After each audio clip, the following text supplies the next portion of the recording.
ሰላም የተከበራችሁ የኢትዮ ቲቪ ተመልካቾቻችን ከረጅም ጊዜ ቆይታ በኋላ እንግዲህ ዛሬ ተገናኝተናል። የዛሬ እንግዳዬ አቶ ጀዋር ናቸው።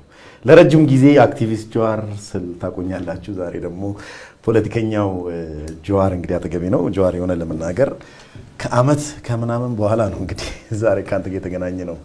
አዲስ አበባ ላይ ነው ደግሞ ሌላው ደስ የሚለው እሱ ነውና እስቲ ሂደቱን እንጀምር። አንድ አመት ከምናምን ውስጥ ቆይታ እንዴት ነበረ? እንግዲህ አንድ አመት ተኩል ምናምን አለፈ እዚህ ከመጣሁ። የመጀመሪያውን አንድ አመት በአብዛኛው በሰላም ስራ ላይ ሰራ የቆየሁት። ስትዝለስልህ እኛ በመጣንበት አካባቢ ብዙ አለመረጋጋቶች ነበሩ።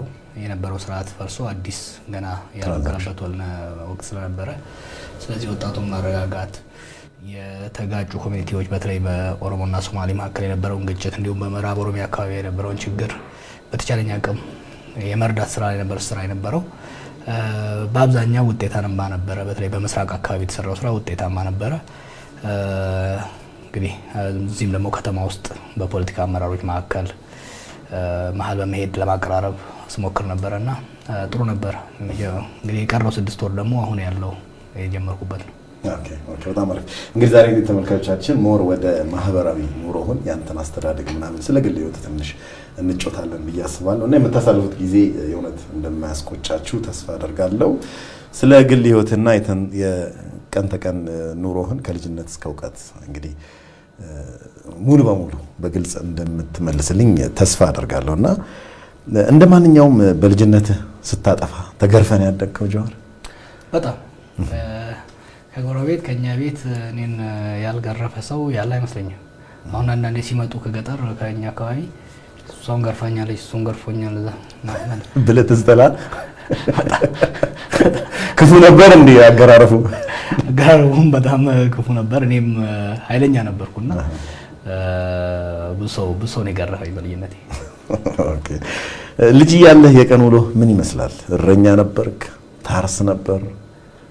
ኑሮዬ በትንሽ ከተማና በገጠር መካከል ነበረ። ሁለት የአያት ቤተሰቦች አሉኝ። የእናቴና የአባቴ ቤተሰቦች አይ ቲንክ ወደ ቆላና ደጋ ናቸው። የእናቴ ቤተሰቦች ደጋ ላይ ናቸው። የአባቴ ቤተሰቦች ቆላ ነው። እኛ የምንኖርበት ደግሞ ትንሽ ከዛ ቆላ ነው። ልዩ ቦታው ምን ይባላል? በአርሲና በምዕራብ ሐረርጌ ድንበር ላይ ነው። ያኔ ጎለልቻ ወረዳ ይባላል። አሁን ግን ለሁለት ከፍለውታል። ድንበር ላይ ነው እና ቆላ አለው፣ ወይና ደጋ አለው እና በሁለቱ መካከል ያው ትንሽ ከተማ ውስጥ መጫወታለሁ። ከዛ ደግሞ ትንሽ ረብሽ ወደ ገጠር ላካለሁ። ከብትም አግጃለሁ፣ ፍየሎች አግጃለሁ። ትንሽ ከፍ ስል ትንሽ የግብርና ሙከራዎችን አድርጌያለሁ። ከዛ እስከ ስንት ዓመት ሄድ ቀጠለ? ያው እዛው ኤሌመንተሪ እዛው ጀመርኩ እስከ 7-8 እዛ ነው የቆየሁት። ከዛ በኋላ ወደ አሰላ መጣሁ። ይሄ አማርኛ ከየት መጣ? በጣም ተላጥፈዋለሁ። እንደምታውቀው የእናቴ ቤተሰቦች ኦርቶዶክስ ናቸው። ስለዚህ ቤተክርስቲያን ውስጥ የሚያገለግሉ አጎቶች የተለያዩ ሰዎች ነበሩና እዛ ካለው ከአማራው ማህበረሰብ ጋርም የተቆራኘ ኑሮ አላቸው ከቤተክርስቲያኑ ጋር ስለተያያዘ እና በልጅነቴ ደግሞ ቀልጣፋ ስለነበርኩ ይሄንን ቋንቋ የመልመድ ፍላጎቴ በጣም ከፍተኛ ነበረ። በልጅነቴ ነው የተማርኩት አማርኛን እና አሁን አማርኛን ከአፋን ኦሮሞ ጋር እኩል ነው የምናገረው። በጣም አሪፍ። ከእድገትህና በተግባር ከምታየው የሀገራችን ሁኔታ ድህነትን ምን ያህል ታውቀዋለህ? እንዴትስ ትገልጸዋለህ? ብዙ ድህነት ነው ያየሁት። አባቴ ያው በልጅነቴ ነው የሞተው እና ቤተሰብ ተበተነ። ስለዚህ ድህነትን ያው አካባቢያችንን በጣም ጦርነት ለረጅም ጊዜ ለ2-3 ጄኔሬሽን የነበረ ጦርነት ስለነበረ ከንጉሱ ዘመን ጀምሮ በደርግ ጊዜም ኦነግ እዛ በጣም አክቲቭ ነበረ። በኢህአዴግ ጊዜም ኦነግ አክቲቭ ስለነበረ በዛ አካባቢ ጦርነቱ፣ ድህነቱ፣ እርዛቱ በጣም አደገኛ ነበረ እና ድህነትን አይቼዋለሁ። በራሴም ላይ በጎረቤትም ላይ አይቼዋለሁ ልጅነቴ። እንግዲህ ድህነትንም አይተሃል፣ እንደነገርከኝ ጦርነትንም አይተሃል። በዚህ መነሻ ለዚህ ህዝብ ቅድሚያ መደረግ አለበት የምትለው ምንድን ነው? እንግዲህ የኔ የፖለቲካ እውቀት የአመለካከቴ ሼፕ የተደረገው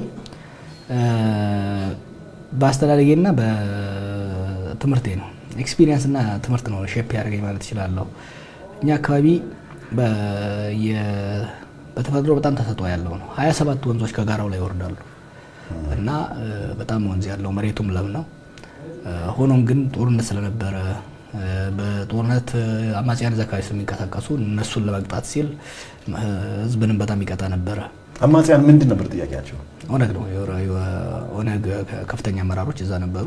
ምንድን ነው ጥያቄያቸው? ጊዜ የኦሮሞን ህዝብ ነጻነት ነው። የኦሮሞን ህዝብ ነጻነት ከረጅም ጊዜ ከዛ አንስቶ እስከ ምዕራብ እስከ ሐረርጌ ድረስ ከፍተኛ እንቅስቃሴ የሚካሄድበት ጊዜ ነበረ። ከኃይለ ሥላሴ ጀምሮ እስከ ደርግ እስከ ኢህአዴግ ጊዜ።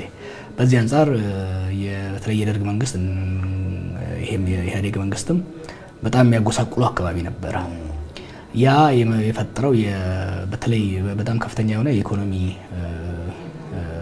ጫና ነበረ። ያ እንግዲህ ህዝቡ ግን በጣም ሬዚሊየንት ነበር። እንደዛውም ሆኖ ከብቱ እየተዘረፈበት ሰው እየተገደለ እንደዛም ሆኖ በጣም ሬዚሊየንት በጣም ይረዳዳ ነበረ።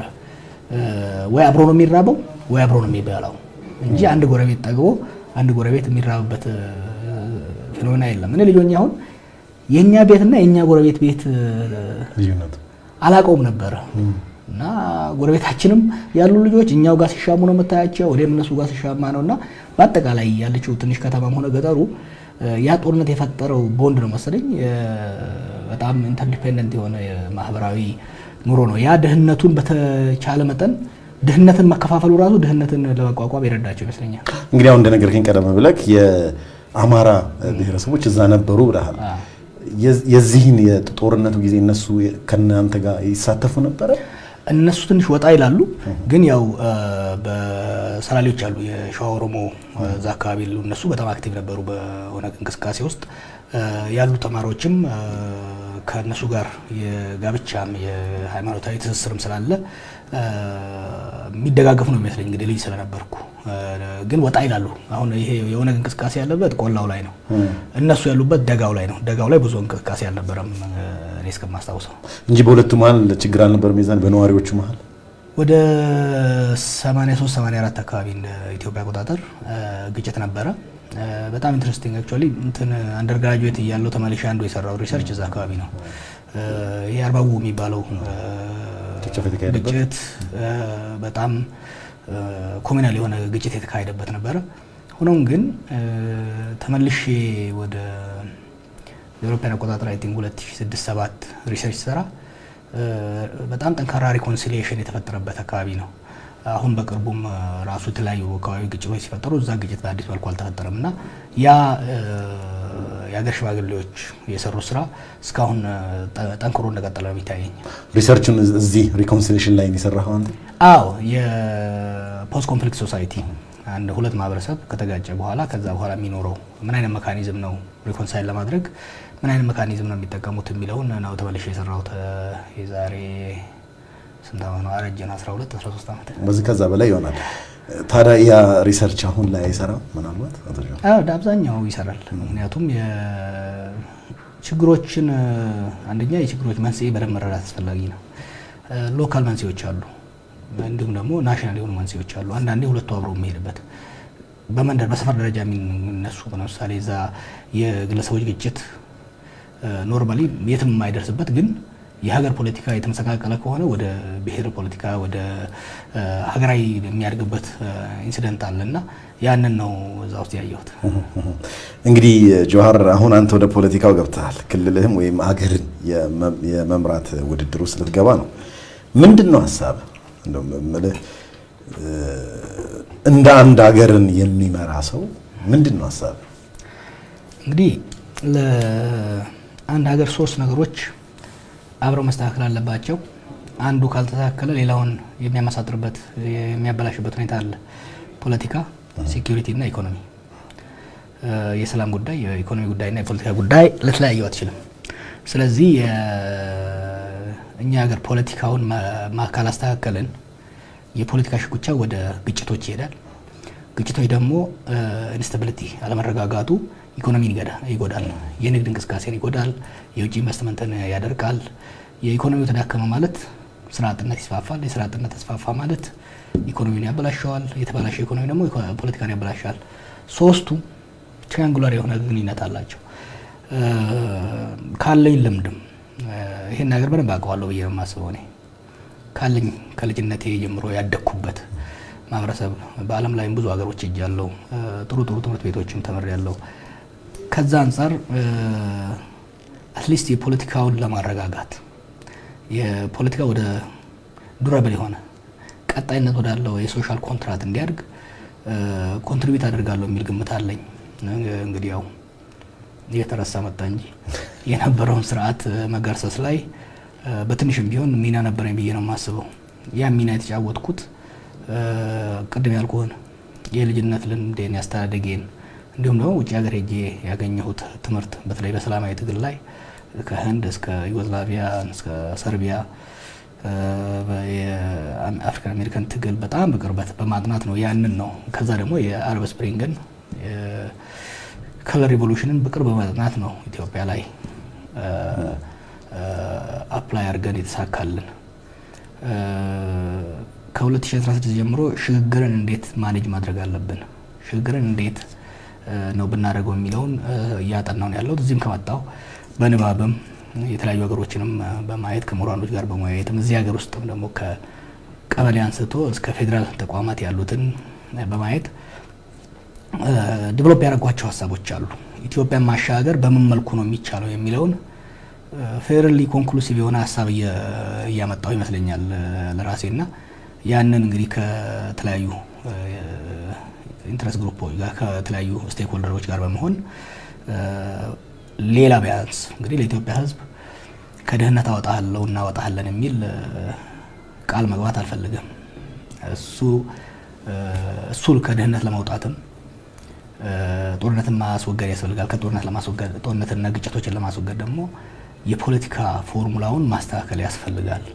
የኔ ሚና ብዬ የማስበው ያጠናሁትም ትልቁ ፖለቲካ ስለሆነ የሀገሪቷን የፖለቲካ ሂደት ማስተካከል ላይ ይረዳለሁ ብዬ አስባለሁ። ይሄ ማለት የሀገሪቷ ልሂቃን ከተለያየ ብሔር፣ ከተለያየ ፖለቲካ፣ ከተለያየ አካባቢ የሚመጣ የሀገሪቷ ልሂቃን ቁጭ ብሎ የሚደራደርበትና የሚወያይበትን ኢንሴንቲቭ ሜካኒዝም ጫናውንም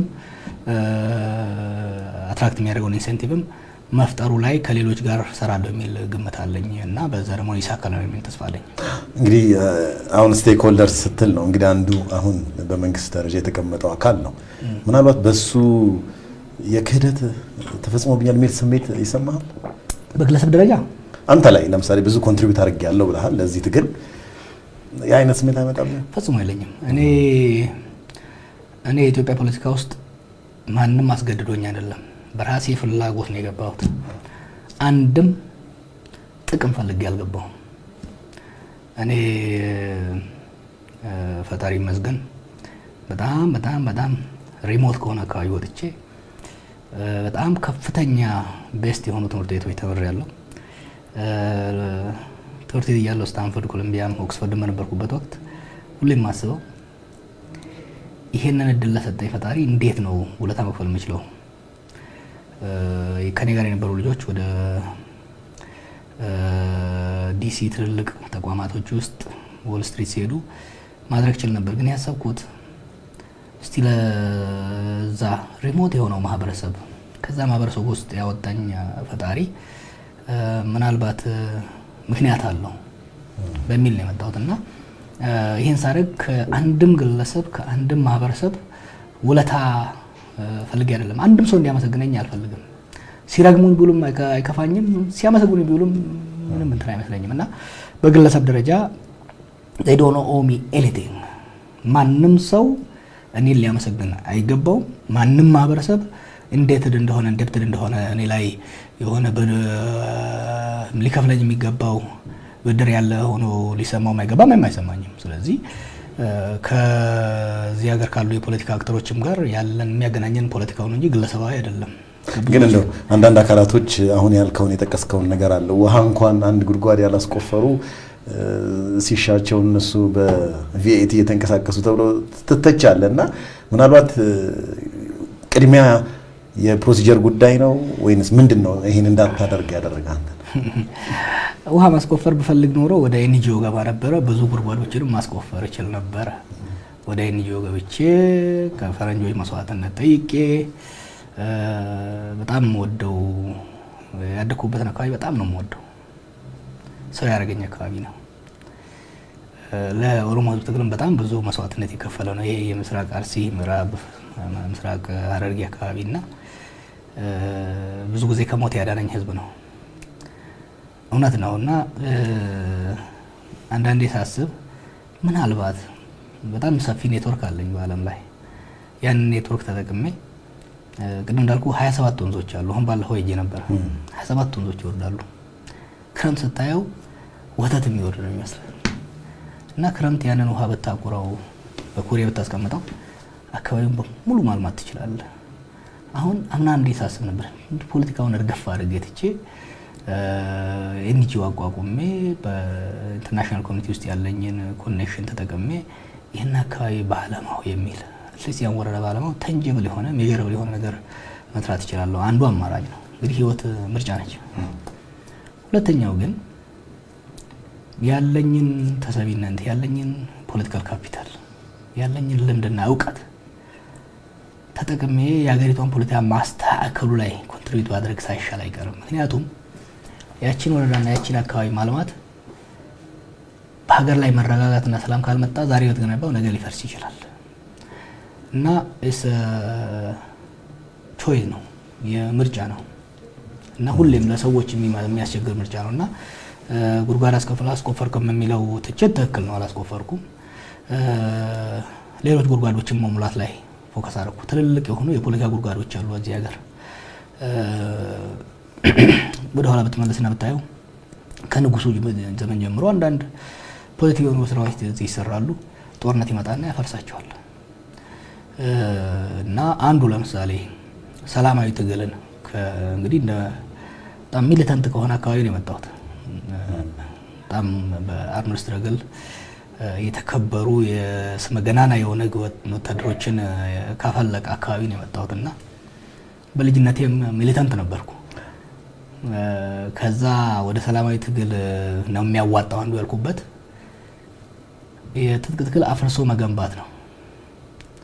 የሰላማዊ ትግል ግን አብዛኛው ነገር ሳታፈርስ ማስቀጠል የሚያስችል መሆኑን ስለተረዳው ነውና አያቴ ነፍሱን ይማረውና ከሞቱ በፊት ቮይስ ኦፍ አሜሪካ ላይ ስለ ሰላማዊ ትግል ስናገር ሰምቶ ዳማ ወጥቶ ደወለልኝ እና አይ ቲንክ የመጨረሻው ስልክ ሳይሆን አይቀርምና አንተ ከየት ነው የተወለድከው አለኝ። ከየት ነው አንተ ጠላት በሰላም ያለ ጠመንጃ ይወርዳል አምባገነን ብለህ የምታስበው? በቃ በቋቃ ነገር አድርጎ ነው ያየኝና ምንድነው ፈረንጆቹ ምንድነው ያስነኩ ወኔህን የት አደረሱት? እና ፖለቲካውን ማስተካከሉ ለዚህ ሀገር በጣም ወሳኝ ነው። ለዛ ነው ያን የመረጥኩት። እንደ ወደ ግል ህይወት ልመለስና በልጅነት ጀዋር አይናፋር ነበር ይባላል። አይናፋር ነበርክ? አልነበርኩም። አይናፋር ያው ነበርኩ። በልጅነቴ ሽማግሌዎች ጋር ነበር ማጠፋው ብዙ ጊዜ። አዛውንቶች አሉኛ ጋር ብዙ እንትን ውስጥ ያለፈው አያቴን ጨምሮ የሱ ጓደኞች በአብዛኛው ከነሱ ጋር አጠፋ ነበርና በጣም አዳምጥ ነበር ወሬ፣ ተረቶችን እስካሁን መልሼ ልደግማቸው የምችሉ ማለት ነገሮችን ሰማ ነበርና አንዱ እሱ አለ። ያው መቆንጠጥ አለ፣ ጫት ትወቅጥላቸዋለህ፣ ትንባሆና ሱረቱን ታዘጋጀላቸዋለህ እና ብዙ እንትኖች አሉ። ከዛ እንትን ያልኩት ብዙ አይናፋር አልነበርኩም። ጣላ ነበር በጣም ከልጆች ጋር፣ በተለይ ከኔም ከሚበልጡት ልጆች ጋር በጣም ጣላ ነበረ። ብዙ እህቶች አሉኝ፣ ሁሌ እንደደበደቡኝ ነበር።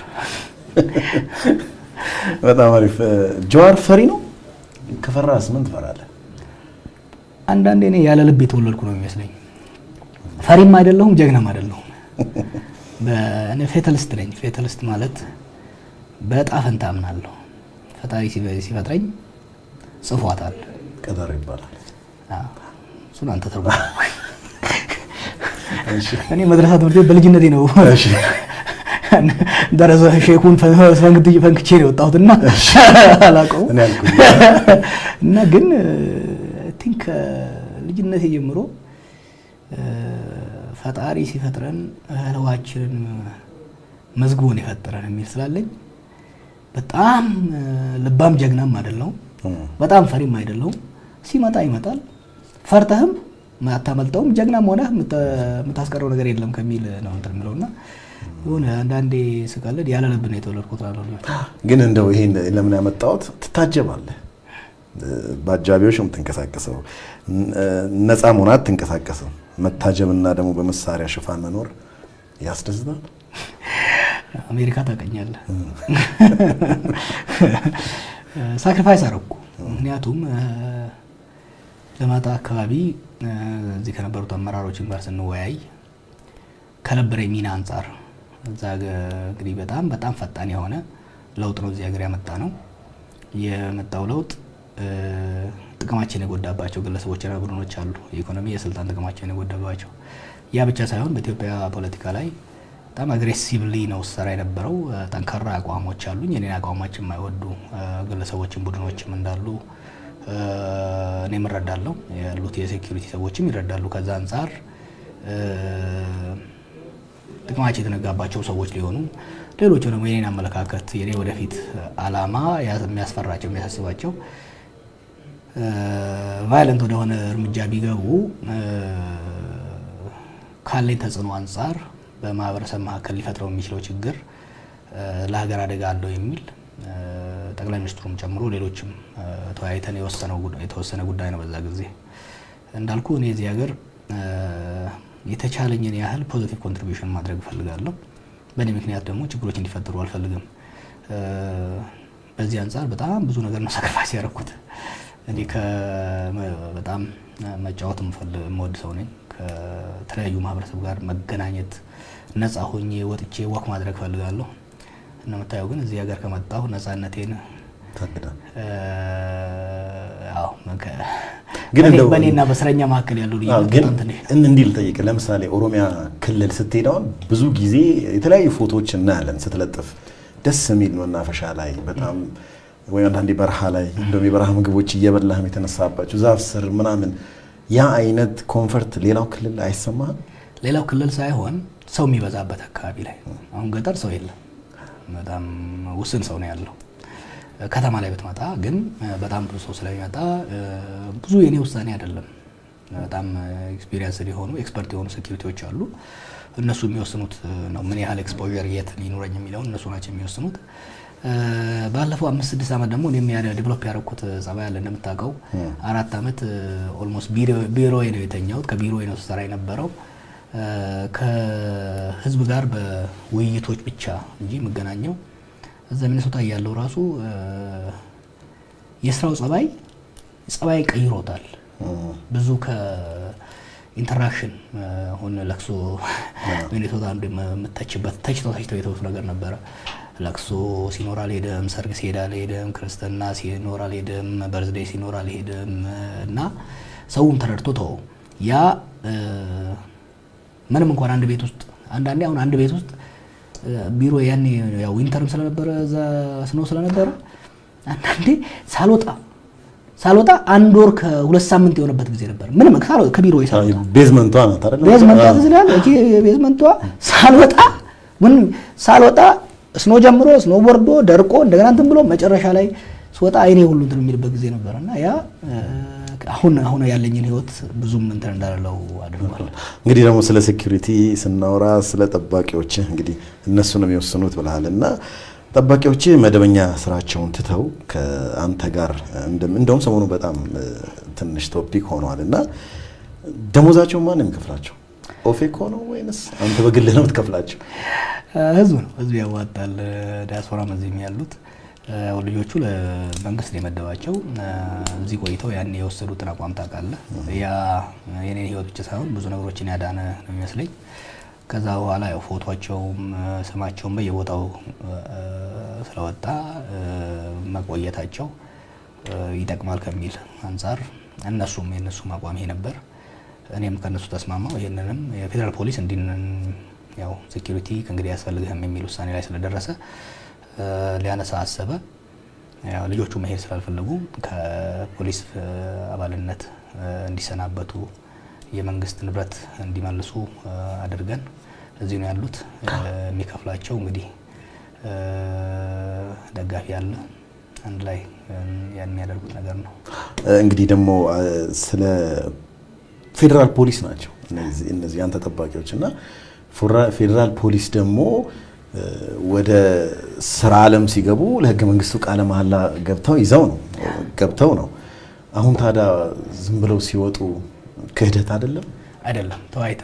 ተወያይተው ከነበረው አንጻር ከነበረው በዛ ጊዜ አንፎርቹኔት ከሆነው ጉዳይ አንጻር ከኮሚሽነሩም ሌሎችም ጉዳዩን በጥልቀት ካዩት በኋላ ለኮሚሽኑም ለነሱም ለኔም ለሀገርም የሚጠቅመው በሰላም በውይይት በፍቅር መሰነባበቱ ነው የሚሻለው ወደሚለው ነው የገባ ነው። በጣም አሪፍ። ሞት ለጀዋር ምንድን ነው?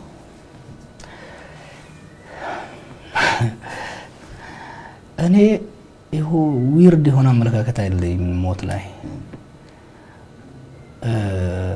ዘላለም እንደምትኖር ስራ ዘላለም እንደምትኖር ወይ ደግሞ ዛሬ እንደምትሞት አድርገህ ስራ ነው የምትሰራው። ስራ ህያው ነው የሚሆነው። ስለዚህ work as if you are going to live forever, also work as if you are going to die today። ስለዚህ አንጻር ሞት በጣም አያሳስበኝም።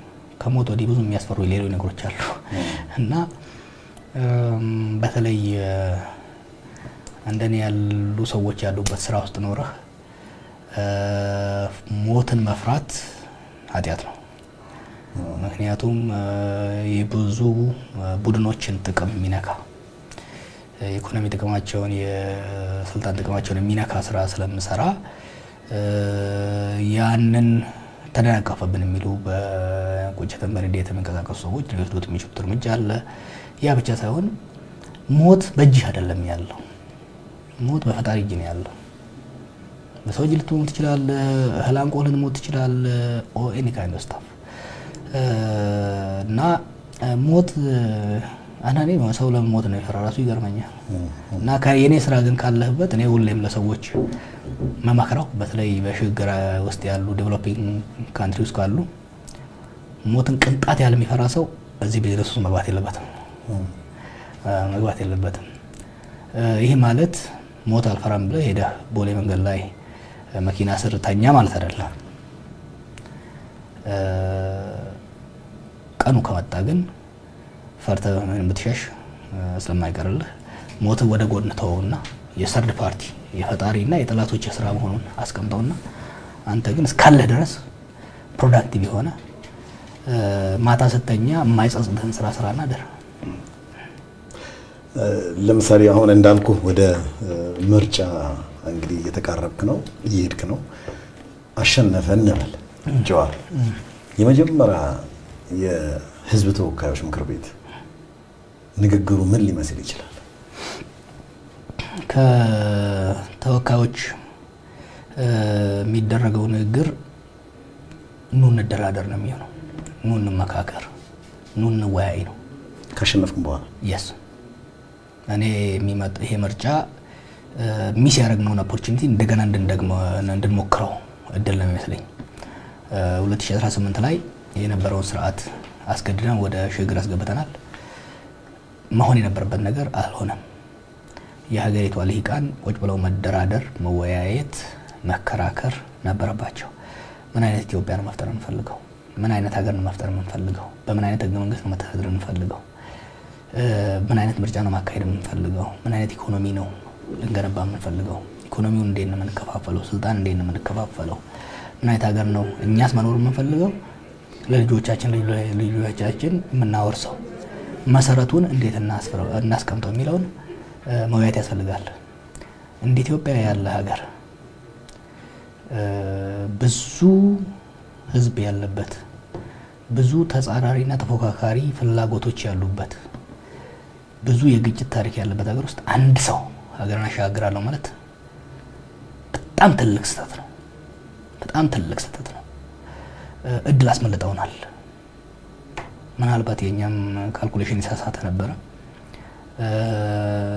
እና የመጀመሪያ ንግግር የሚሆነው ወይም ደግሞ ለሌላ ያን እድል የሚኖረው ሰው መሆን ያለበት ኑ ለሀገራችን ዲሞክራሲ መሰረት አብረን እናስቀምጥ ነው የሚሆነው።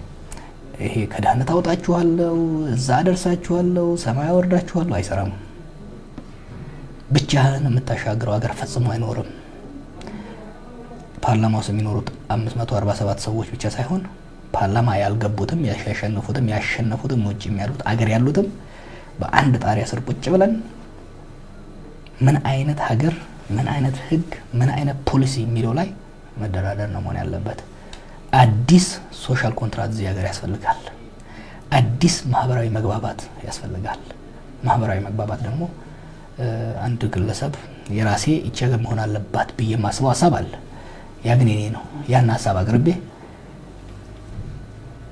ወይ ተቀባይነት ያገኛል፣ ወይ ተቀባይነት አያገኝም፣ ወይ ይሻሻላል፣ ግን ይወፍራል አብሮ መሆን ያለበት እንጂ በግለሰብ ደረጃ ይሄን አደርግላችኋለሁ ብዬ ለዚህ ሀገር ህዝብ ቃል መግባት ነገ ቃልን ማጠፍ ስለሚያመጣ እዛ ውስጥ ገብቼ ኢኮኖሚውን በደርዘን አሳድግላችኋለሁ፣ ዲሞክራሲውን አንበሸብሽላችኋለሁ፣ በዓለም አንደኛ በአፍሪካ ሁለተኛ ያደርጋችኋለሁ አላለሁም ስለማይሆን። በጣም አሪፍ። እንግዲህ ደግሞ ካሸነፍክ አሁን ያሉት ጠቅላይ ሚኒስትር ወርደው በሰላም እንግዲህ ያስረክባሉ የሚል ተስፋ አለኝ። እጣ ፈንታቸው ምን ይሆናል? በአንተ አስተዳደር በሙያቸው ትቀጥራቸዋለህ ወይስ የአንተ አማካሪ ታደርጋቸዋለህ? አወራረዱ ወሳኝ ነው። በነገራችን ላይ ማንኛውም መሪ በሰላም ሳይሸነፍ ራሱ ለሀገርና ለህዝብ ሲል የሚለቅ መሪ በሰላም ይኖራል፣ ክብር ይኖረዋል። እዚሁ ሀገር እኔው ኃይለ ማርያምን ወሰደው። በጉልበት የወረዱት መንግስቱ ኃይለ ማርያም በስደት ነው የሚኖረው። ከሱ ጋር አብረው የነበሩት ግማሾቹ እስር ቤት ነው የማቀቁት፣ ግማሾቹ ተጨረሱ፣ ግማሾቹ ተሰደዱ። ኃይለ ማርያም ጠቅላይ ሚኒስትር ነበር። እሱ ብቻ አይደለም ሳሞራም ጭምር ብዙ ነገር አጥፍተው ስለነበርኩበት ስለማውቀው እኮ ነው። ሁሉንም ምሽግ ንደን ነው ያሸነፍናቸው የሚል ሰው ካለ ተሳስቷል። አይደለም። 3 ምሽግ ነበራቸው። በክልሎች ላይ ያላቸው ምሽግ ነው። በፌደራል ያለውን ማናድ ስንጀምር በድርድር ነው የለቀቁት። የሞጥኝ ብሎ እስከ መጨረሻው አንድ ጥይትና አንድ ሰው እስኪቀር ቢል ኖሮ ኃይለ ማርያም ዛሬ ወይ ዘብጥያ ነበር የሚኖረው፣ ወይ ይሰደድ ነበር፣ ወይ ሞቶ ነበር። ዛሬ ኃይለ ማርያም ግን ተረስቶ ግን በሰላም ኢትዮጵያ ውስጥ ይኖራል። ያቺ የመጨረሻ ብዙ ነገር በሱ ጠቅላይ ሚኒስትር ጊዜ ራሱ ያርገው ሌላ ያርገው ብዙ ነገር ተደርጓል። ያቺ ግን የመጨረሻ ውሳኔ ኃይለ ማርያም ኢትዮጵያ ውስጥ ተከብሮ እንዲኖር አድርጎታል ዛሬ። ስለዚህ ሁሉም መክረው ስልጣን የዘላለም አይደለም፣ እድል ነው የሚያመጣን። እስካለንበት ድረስ የሰው ጸባይ ነው ለመቆየት መሞከር። መጨረሻ ላይ ግን once you see the writing on the wall, when you see the writing on the wall you should also see the light at the end of the tunnel. ያ ወሳኝ ነው። ስልጣን ላይ ወጣ ሰው መውረዱ አይቀርም። ምንም ይቆይ እንጂ መውረዱ አይቀርም። ብዙ ሀገሮች ለምሳሌ ትዝ ካለ ያኔ ጽፍ ነበር የአረብ ስፕሪንግን እከታተለው ስለነበረ ቤን አሊ የቱኒዚያው መጨረሻ ላይ ስታየው ለቀቀና ሳውዲ ሄደ። ጋዳፊ ግን እስከ መጨረሻው ሄዶ ተዋርዶ እንደ ውሻ ሞተ። ስለዚህ ለሁሉም መክረው ራሴ በእነሱ ቦታ በሆነም አደርገው ሙሉ በሙሉ ራሱ ባትሸነፍ እድል እንኳን ቢኖር አለመው ጀምረው ያልጨረስከው ፕሮጀክት ራሱ ቢኖር አንዳንዴ ሀገርና ህዝብን አስቀድሞ ስልጣንን የሙጥኛ ለማለትና መልቀቅ ለራስም ለሀገርም ይጠቅማል። መውረድ ለማይቀር ለማድረግ ስለዚህ ለህዝብም ለአሸናፊዎች ደግሞ መክረው በአፋን ኦሮሞ ተረታል ተደበርቴ ጉንዶ ታፍቴ ጉዶ ይባላል። ያለፈው ጊዜ እንደ ሰፌን ነው፣ ትንሽ ነች፣ በሰፌን ነች። የተረፈው ግን እንደ ቁና ትልቅ ነው። ስለዚህ በስልጣን ላይ የነበሩ ግለሰቦችም ሆኑ ቡድኖች ብዙ ወንጀል ብዙ ስህተት ይሰራሉ። አንዴ ስልጣን ከለቀቁ ግን ወደ በቀል መሄዱ ጥሩ አይደለም ባይነኝ። ኦፍኮርስ ይሄ ብዙ ያስተቸኛል። ህወሓቶች ብድር ሳያወራረዱ ስልጣን እንዲለቁ ለቀው በሰላም እንዲኖሩ ከገፉት ግለሰብ ጋር አንዱ በመሆኔ ኢህአዴጎች 27 ዓመት ሀገር በዝብዘው ሀገር ዘርፈው ከነሱ ውስጥ ትንሽ የሚሻሉ ስልጣን ይዘው ይቀጥሉ ብዬ ሀገርን በማሳመን ላይ ሚና ስለነበረኝ ትላንት ያደረከው ተመልከት ዛሬ የሚል ተቺ ይመጣል። አይ ስቲል ብሊቭ ኢት። ብዙ ሀገራት እንቻለሁ። አሁንም ቢሆን አሸናፊዎችም ወደ ስልጣን የሚመጡ ግለሰቦችም ቡድኖች ወደ ሰፊ ሆነው መሄዱ የተሻለ ይመስለኛልና ለራሴ የምከተለው የሆነው የሚሆነው። ኦኬ እንግዲህ አሁን ያለ ስፒቹን ነገርከኝ። ጠቅላይ ሚኒስትሩ ውሳኔ ደግሞ እንግዲህ እንደነገርከኝ እንደሳቸው ይወሰናል ያልከው ኢትዮጵያን ለምሳሌ ግለጻት በአጭር ቋንቋ ብትባል እንዴት ትገልጻታለህ? አሁን ባለው ሁኔታ ብዙ እድል ያላት ብዙ አደጋ የተጋረጠባት ሀገር ናት። ይሄ የተጀመረው ሽግግር ያለ ከፍተኛ ጦርነትና ያለ አብሶሉት ዊነር አብሶሉት ሉዘር አልተፈጠረም። ፍጹም አሸናፊም ፍጹም ተሸናፊም አልመጣም። ይሄ የፈጠረው እድል አለ። ወደ ዲሞክራሲ ለመሸጋገር ሀገርን ለማስቀጠል እድል አለ። በጦርነት የሚመጣ ለውጥ አብሶሉት ዊነርና አብሶሉት ሉዘር ይፈጥራል። ፉል ሪቮሉሽን ስታደርገው ተሸናፊው ሙሉ በሙሉ ይንኮታኮታል። አሸናፊው ሙሉ በሙሉ አሸንፎ ከዜሮ የሚጀምርበት እድል ነው የሚፈጠረው። ከዛ ይልቅ አሁን ያለው እድል ለ50 60 ዓመት ከነ መንግስቱ ነዋይ ጀምሮ ከነ ዋቆ ጉቱ ዘመን ከነ ታደሰ ብሩ ጀምሮ ሲታለብ የነበረው ፍትሃዊ የሆነ ዲሞክራሲያዊ የሆነ ሰላማዊ የሆነ የፖለቲካ ስርዓተ መንግስት ለመገንባት እድሉ አለ። ግን እድሉን እያጨናገፍነው ነው። ባለፈው አንድ አመት ተኩል ኃጢአት ነው የተሰራው እዚህ ሀገር ላይ። የማይገኝ ጎልደን ኦፖርቹኒቲ ነው ለዚህ ሀገር የመጣው። በጣም ጥቂት ሀገሮች ነው ያገኙት እድል ነው። በስልጣን ላይ የነበረው ስርዓት ሳይፈረካከስ ወደ ሽግግር ማምጣትና ተቃዋሚው አብሶሉትሊ ሳያሸንፍ ሙሉ በሙሉም ሳይሸነፍ አንድ ሀገር ውስጥ መግባት የተቻለበት ፖለቲካ ምህዳሩን ማስፋት የቻልንበት እድል ሳንጠቀሙ ተመልሰን ፖለቲካል ምህዳሩ እየጠበበ ያለበት ያ የነበረው ደስታ ያ የነበረው ጁቢሌሽን ተመልሶ ወደ ጥርጣሬ፣ ወደ ግጭት፣ ወደ ሽኩቻ፣ ወደ መገዳደል የገባበት ነውና ትልቅ እድል ነበረን። ያን እድል እያጨናገፍነው ነው። ወደፊት እንግዲህ ከምርጫው ይደረግ ብለዋል። ከምርጫ በኋላ ቅድም እንዳልኩ ምርጫውን ስናሸንፍ የምናደርገው ሪሴት ነው። መስከረም 2020 ላይ ኢትዮጵያን ወደ ኤፕሪል 2018 ማመለስ ነው ፈልገው ነው። ያንን ሚስ ያደረግነው 2 አመት መልሰን ልንኖረው ይገባል።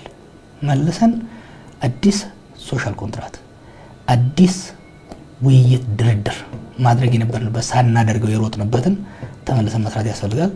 ያን ከሰራን እድል አለን። ያን አይደለም እንደ ትላንትናው አዲስ አምባገነናዊ ስርዓትን መሰረታለን ተብሎ የሚካሄድ ከሆነ እንደ ትላንትናው በጣለውና ጥሎ ማለፍ ጨዋታ እንሄዳለን ተብሎ የሚካሄድ ከሆነ ከፍተኛ አደጋ እዚህ ሀገር ላይ ይፈጠራል። አምባገነናዊ ስርዓት መመስረት እዚህ ሀገር ፈጽሞ አይቻልም። አምባገነናዊ ስርዓት ለመመስረት 3 ወሳኝ ፋውንዴሽኖች ያስፈልጋሉ። ማህበራዊ፣ ሴኩሪቲ እና ፖለቲካዊ መሰረት ሊኖር ይገባል። የፖለቲካው ሁኔታ በጣም ፖላራይዝድ ነው። አምባገነናዊ ስርዓት ለመመስረት አይፈቅድም። ኢኮኖሚ በጣም ተዳክሟል። አምባገነናዊ ስርዓትን ጀስቲፋይ ለማድረግ የሚያስችል ኢኮኖሚ የለም። የሴኩሪቲ ሴክተሩም ተዳክሟል። ጨፍልቆ እንደ ትናንትናው ለመግዛት የሚያስችል ሴኩሪቲ እዚህ ሀገር የለም። ይህን ስለው ነበረ ባለፈው 2 አመት ተሞከረ፣ አልሰራም። ስለዚህ ኢትዮጵያን ትልቅ እድል እንዳላትና ትልቅ አደጋ እንደተጋረጠባት ለዚህ ትውልድ ደግሞ ይሄን እድል ሚስ የምናደርገው ከሆነ ታሪክ ይቅርም አይለን። ታሪክ ይቅር የማይለን ሰክሲድ ላለማድረግ ደግሞ ምንም አይነት ኤክስኪውዝ ምንም አይነት ምክንያት የሌለን እንደሆነ ነው የማየው።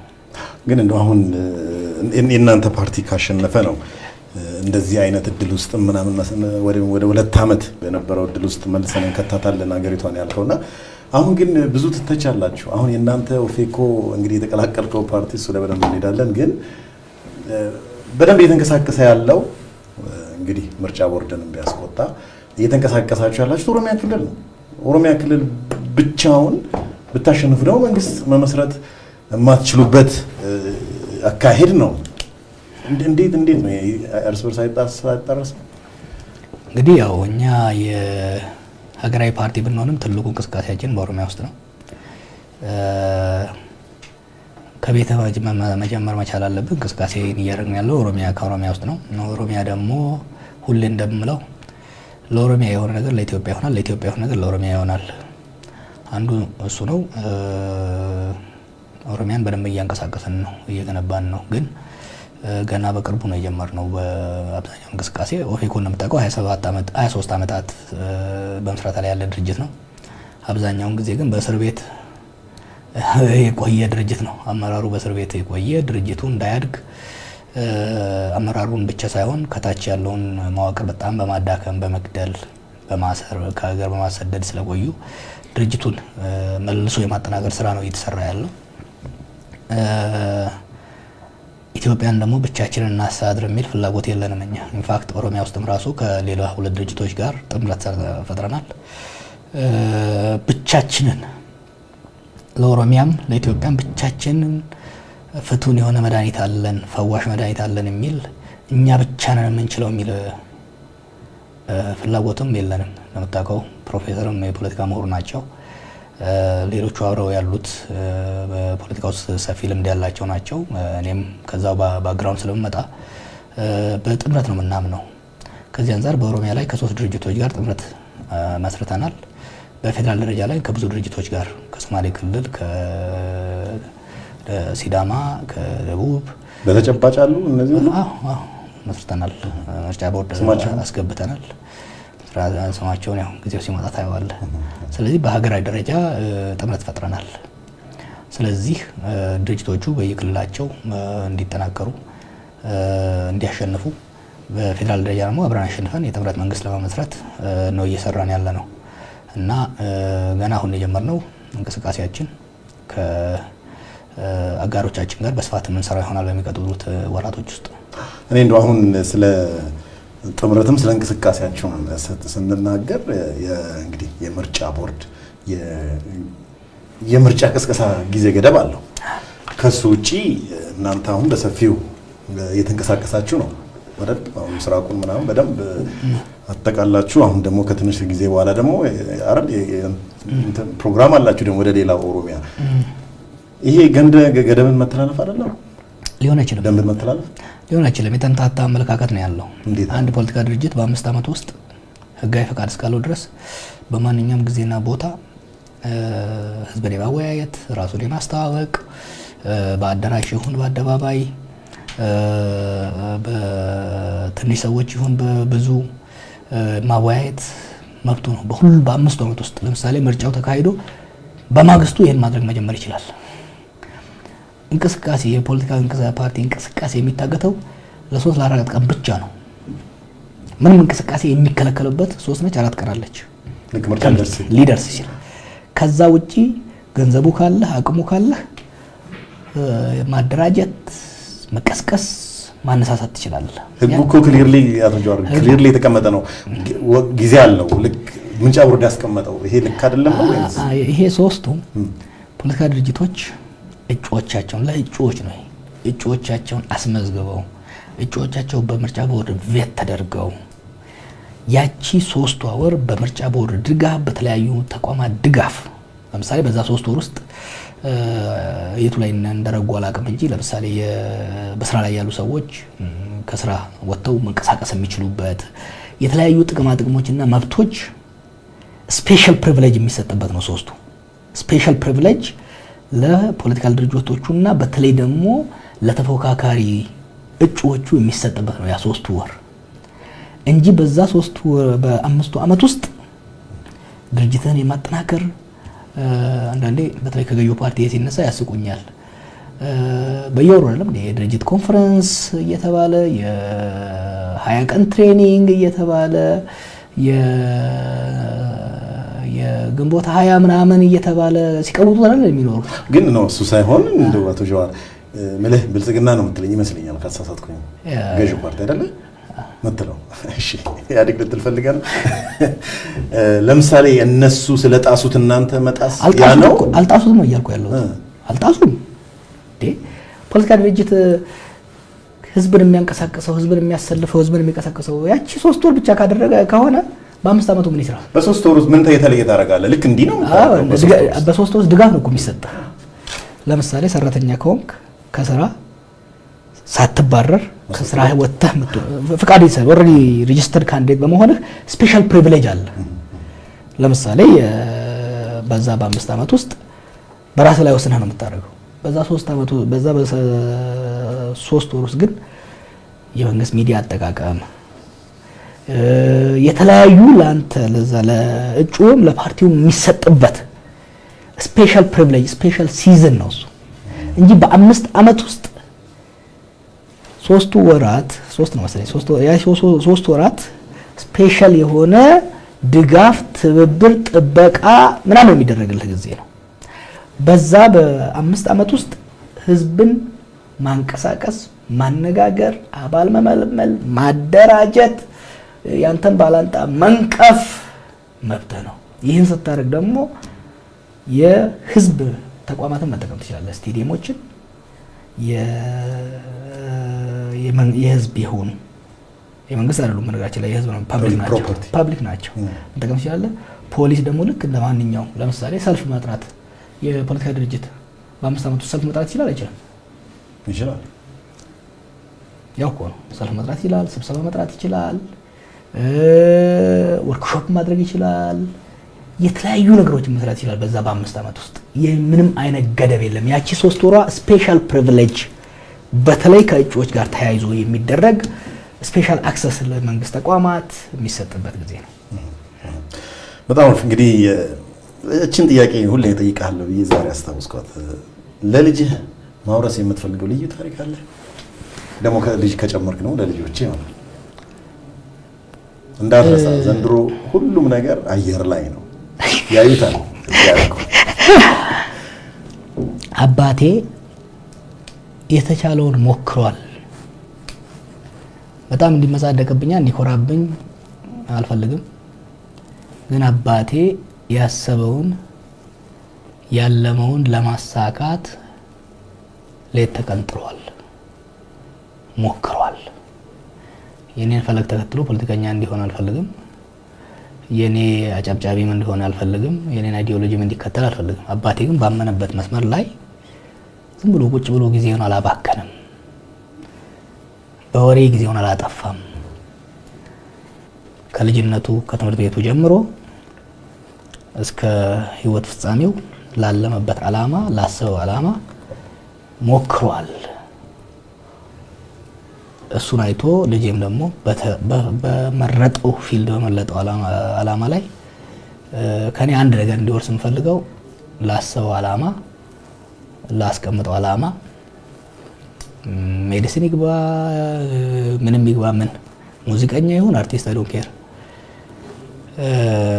ለዛ ለዓላማው ሌት ተቀን እንዲተጋ በቁርጠኝነት እንዲሰራ ፈልጋለሁና ያን ከኔ ሆፕፉሊ ያን ከኔ ይወርሳል ብዬ ተስፋ አለኝ። ኦልሬዲ ደግሞ በጣም ቶከቲቭ ነው።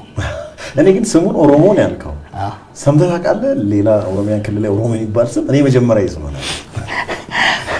ኦሮሚያ አለ ኦሮሞ አንድ ሁለት ሰዎች ያለው የወጣው ፌስቡክ ላይ ኮን ያወጣንለት ምክንያቱም ያው በትግሉ መካከል ነበርና የዛ ጊዜ ፌስቡክ ላይ ያው እናቱ ሴት ከሆነች ኦሮሚያ ወይ ኦሮሞ እንላለን ትል ነበረ። ግን ያው ፌስቡክ ይወስን ብለን ስም አውጡለታል እና የዛ ጊዜ በጣም ከወጡ ስሞች ውስጥ አባይ ፀሐዬ፣ ማስተር ፕላን፣ ኦሮሞ ፕሮቴስት ምናምን ነበርና አልተስማሙም። ከዛ በቃ ለኦሮሞ ህዝብ ስለሆነ የወሰንነው በቃ የሰጠነው የእናትየው ውሳኔ ነው በአብዛኛው በቃ ኦሮሞን በለው በሚል ነው እና ኦሮሞ ያልነው።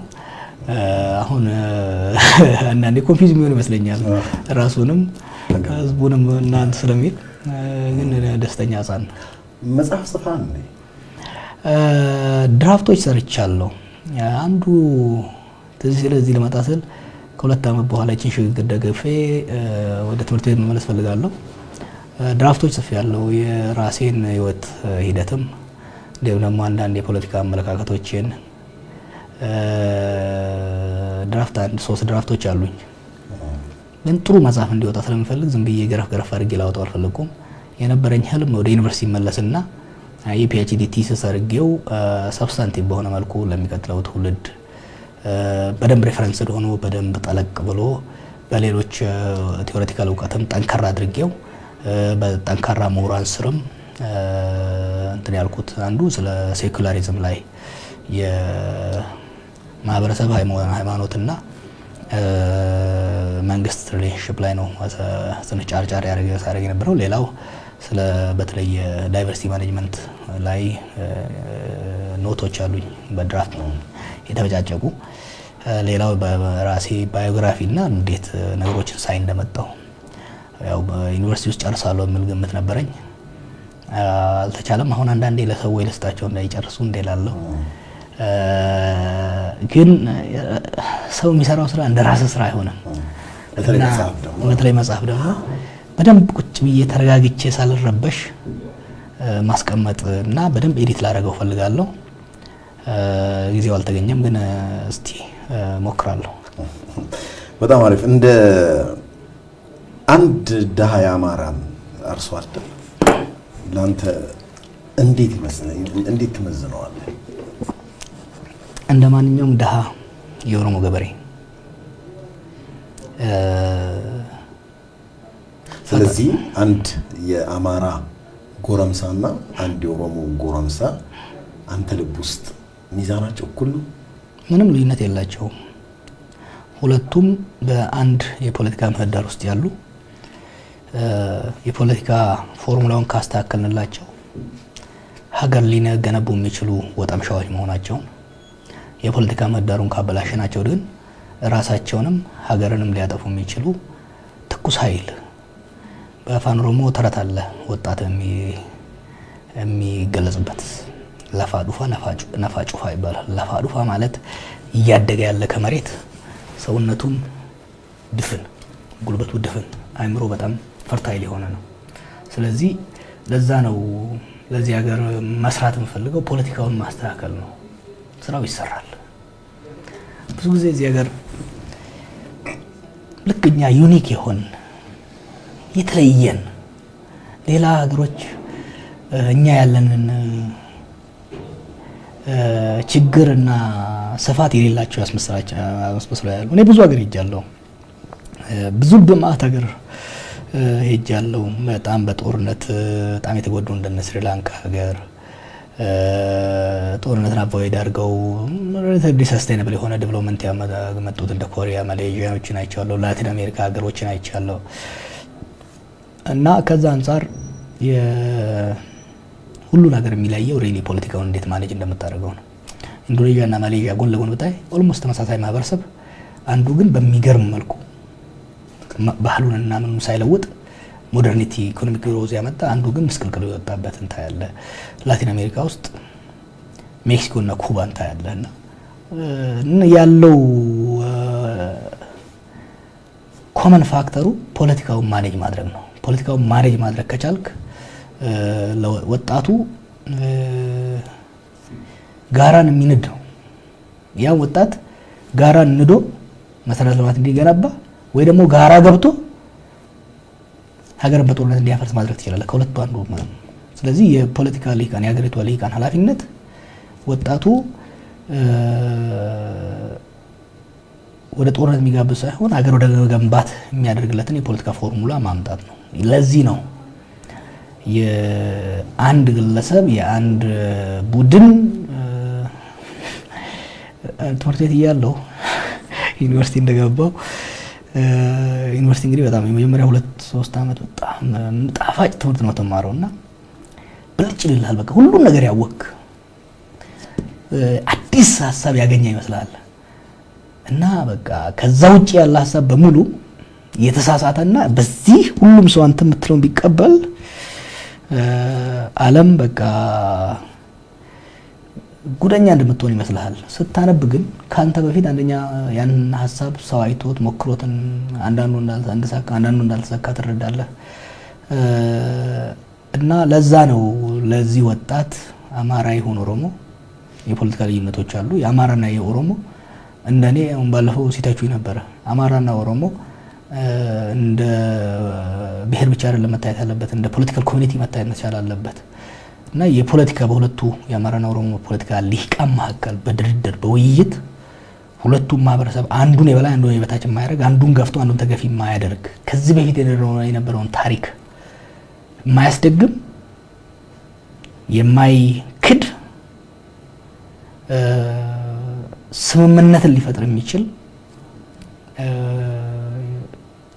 ባርጌን ድርድር ስምምነት መፍጠሩ ያ ወጣት በየፊናውም አብሮም ሀገር ሊገነባ የሚያስችለውን ፎርሙላ ማስቀመጥ ይቻላል የሚል ተስፋና ግምት ነው ያለኝ። ጀዋር በጣም አወዛጋቢ ሰው ነው ይለዋል። እንደውም ማወዛገብ በጣም ያስደስተዋል ይባላል። ሆነ አወዛጋቢ ሰው ነኝ ትላለህ? አውቀህ የምታረጋቸው ነገሮች አሉ ፖለቲካው ላይ አንዳንዴ ነገሮች ዶርመንት ሲሆኑ መንቀሳቀስ አስፈላጊ ስለሆነ አጀንዳ ሴት ማድረግ ወዳለሁ። ለምሳሌ የምርጫው ጉዳይ ወሰደው። ምርጫ እየመጣ ነው፣ ይደረጋል አይደረግም ምንም ይባላል። ምንም እንቅስቃሴ አታይም። ምርጫ ቦርድም ራሱን አያዘጋጅም፣ ፖለቲካል ፓርቲዎችም አያዘጋጁም። ከውጭ ቁጭ ብዬ ስለፈልፍ ቆይቼ እዛ አሜሪካ ሄጄ በቃ ወዳደራለሁ ምናምን ስል ሁሉም ከየቦታው ጋቢውን እያራገፈ ተነሳ። አይ ቲንክ የረዳው ይመስለኛል። ምርጫ ቦርዶችንም የፖለቲካ ፓርቲዎችም ስለ ምርጫ ውድድር ፉክክር ምናምን ኮሊሽን ቢልዲንግ ምናምን የተጀመረው ከዛ በኋላ ነው እና ያ እንደዛ አንዳንዴ የማደርጋቸው ነገሮች አሉ። ግን አብዛኛው ሰዎች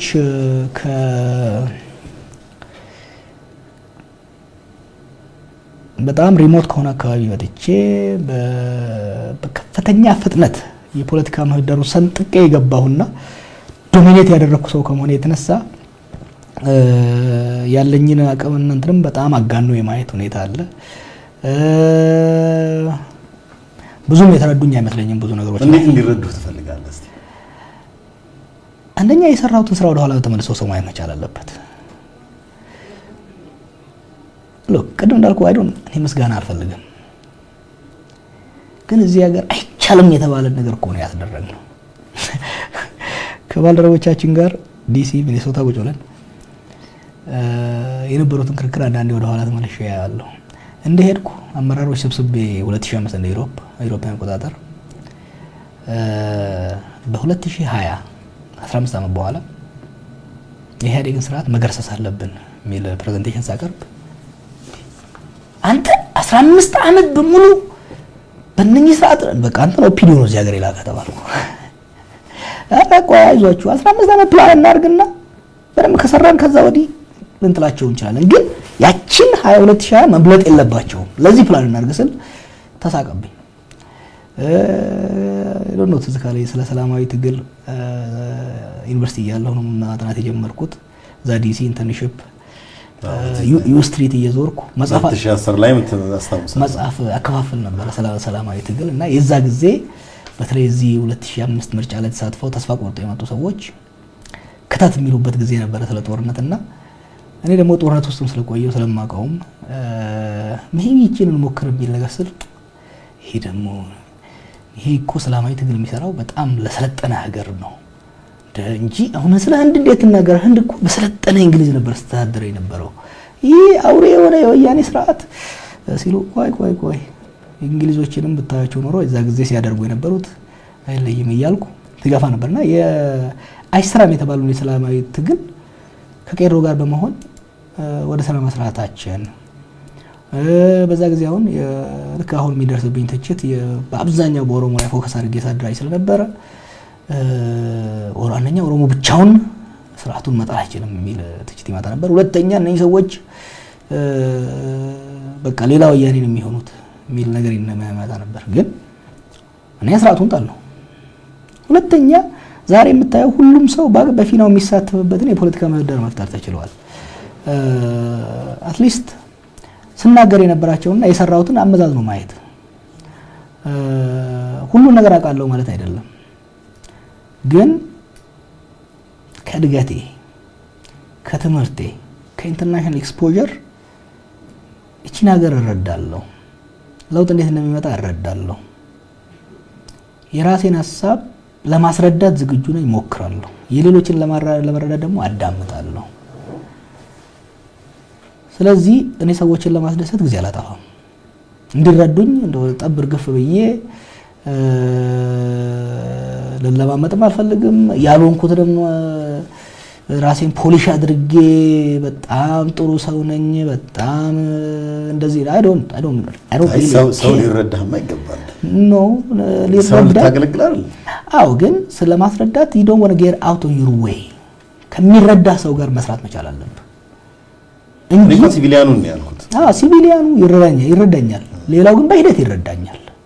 አልቲሜትሊ ግን ባይረዳኝም እሱ እስከተጠቀመ ድረስ አንፋይን ምን ነው ያን ስርዓት የለወጥንበት አካሄድ አብዛኛውን ህዝብ ጠቅሟል አልጠቀመም? የተጠቀመው የነጌታቸው አሰፋ ከስልጣን መላቀቅ ይሄ ለውጥ መምጣት የጠቀመው ቄሮና ኦሮሞን ብቻ ነው? ሁሉንም ነው የጠቀመው። ስፔሻሊ የሆነ ፕሪቪሌጅ ኢንፋክት ዛሬ ተመልሰን እንዳውም ኦሮሞ እየተጎዳ ያለበት ሁኔታ ውስጥ ያለ ነውና አስሎንጋስ እኔ የምሰራው ነገር እስከተሳካና ሰዎችን እስከጠቀመ ድረስ ያመስግኑኝ አያመስግኑኝ ይረዱ አይረዱ ኢትስ ማይ ሰከንደሪ ነው ለኔ። በጣም አሪፍ። እኔ እንግዲህ በጣም የሚወዱህ ጫፍ ድረስ ይሄዳሉ፣ በጣም የሚጠሉህ ደግሞ እንደዚሁ ጫፍ ድረስ ነው የሚሄዱት። እኔ የምጠራቸው አድፋጮች ናቸዋለሁና አድፋጮች ደግሞ ዝም ብሎ የተቀመጡ እንደሚበዙ ደግሞ ትረዳለህ ብዬ አስባለሁ። እነዛ አድፋጮች ደግሞ አሁን እምልህ አንተ ወደ ምርጫ እየሄድክ ስለሆነ ብዙሃኑ አድፋጮቹ ብዙሃኑ ሰው ደግሞ ካርድ አላቸው። እንዲሁም የሚጠሉህን ስትጨምሮ ደግሞ ሊበዙ ይችላሉ። አያሰጋህም? አያሰጋኝም። ማጆሪቲ ሳይለንት የሚባለው ብዙ አይደለም። ሎክ I'm a really good strategist። በጣም ጥሩ ስትራቴጂስት ነኝ።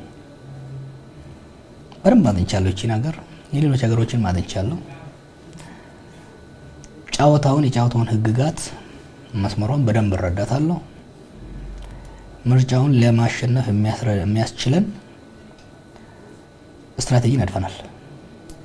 የአደራጀት አወቃቀርም አውርደናል። እኛ ለማሸነፍ ሁሉም ሰው ይደግፈን ካልን ያ ሞኝነት ነው። ኢንፋክት ሁሉ ከደገፈህ አደጋ ውስጥ ነው የምትገባው።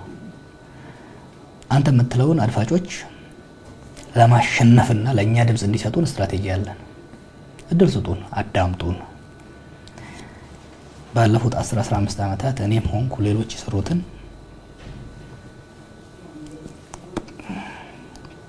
ጠጋ በሉና ተረዱ።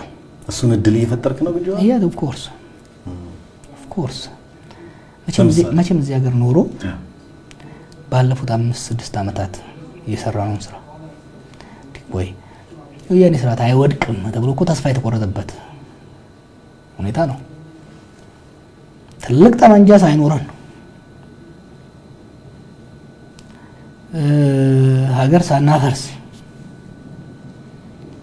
ስንቱ አማጺ እንትን እያለ ለውጥ ማምጣት የቻልንበት የብዙ የስልጣን ጥመኛ ምናምን ሲሉ ይላሉ። ስልጣን ብንፈልግ የተወዛወርስ እኮ መዳደር እንችል ነበር።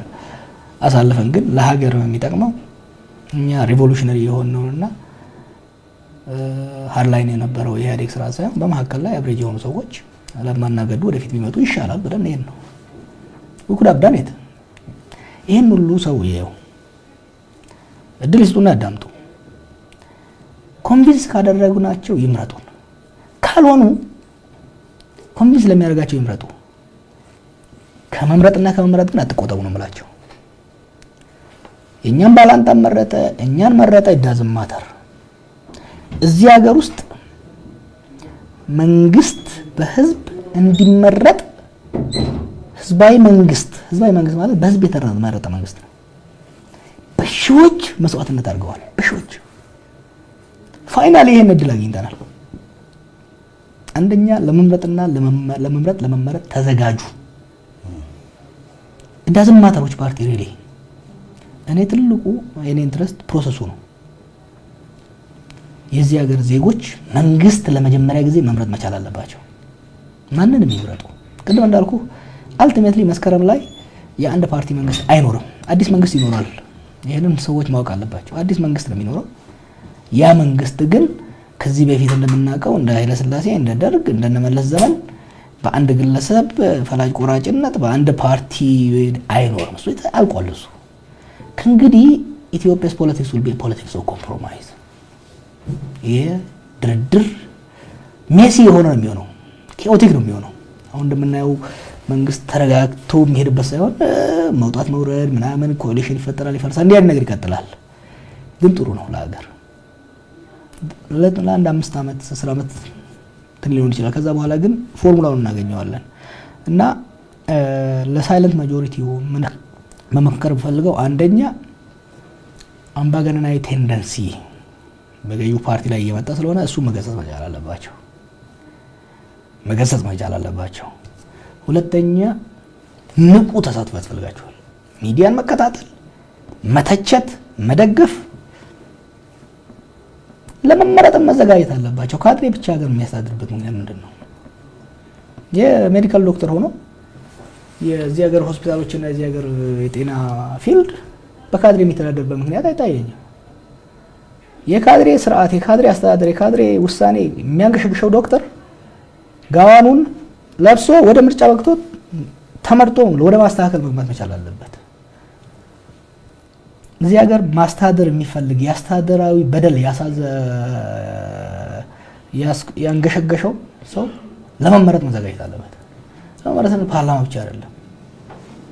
በነገራችን ላይ እዚህ ሀገር ከእንግዲህ በኋላ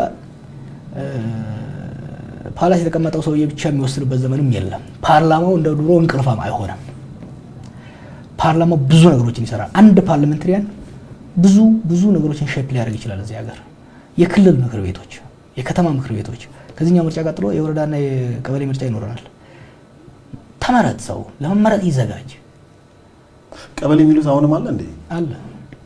ወረዳ መስሎኝ አንተ የሆንክ ዲያስፖራ ነህ። ወረዳም ቀበሌም አለ።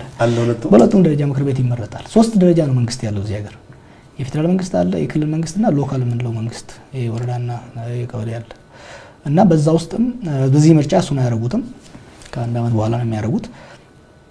ትልቁ ነገር ጀዋርን ደግፉ፣ ፌኮን ደግፉ ምናምን አይደለም።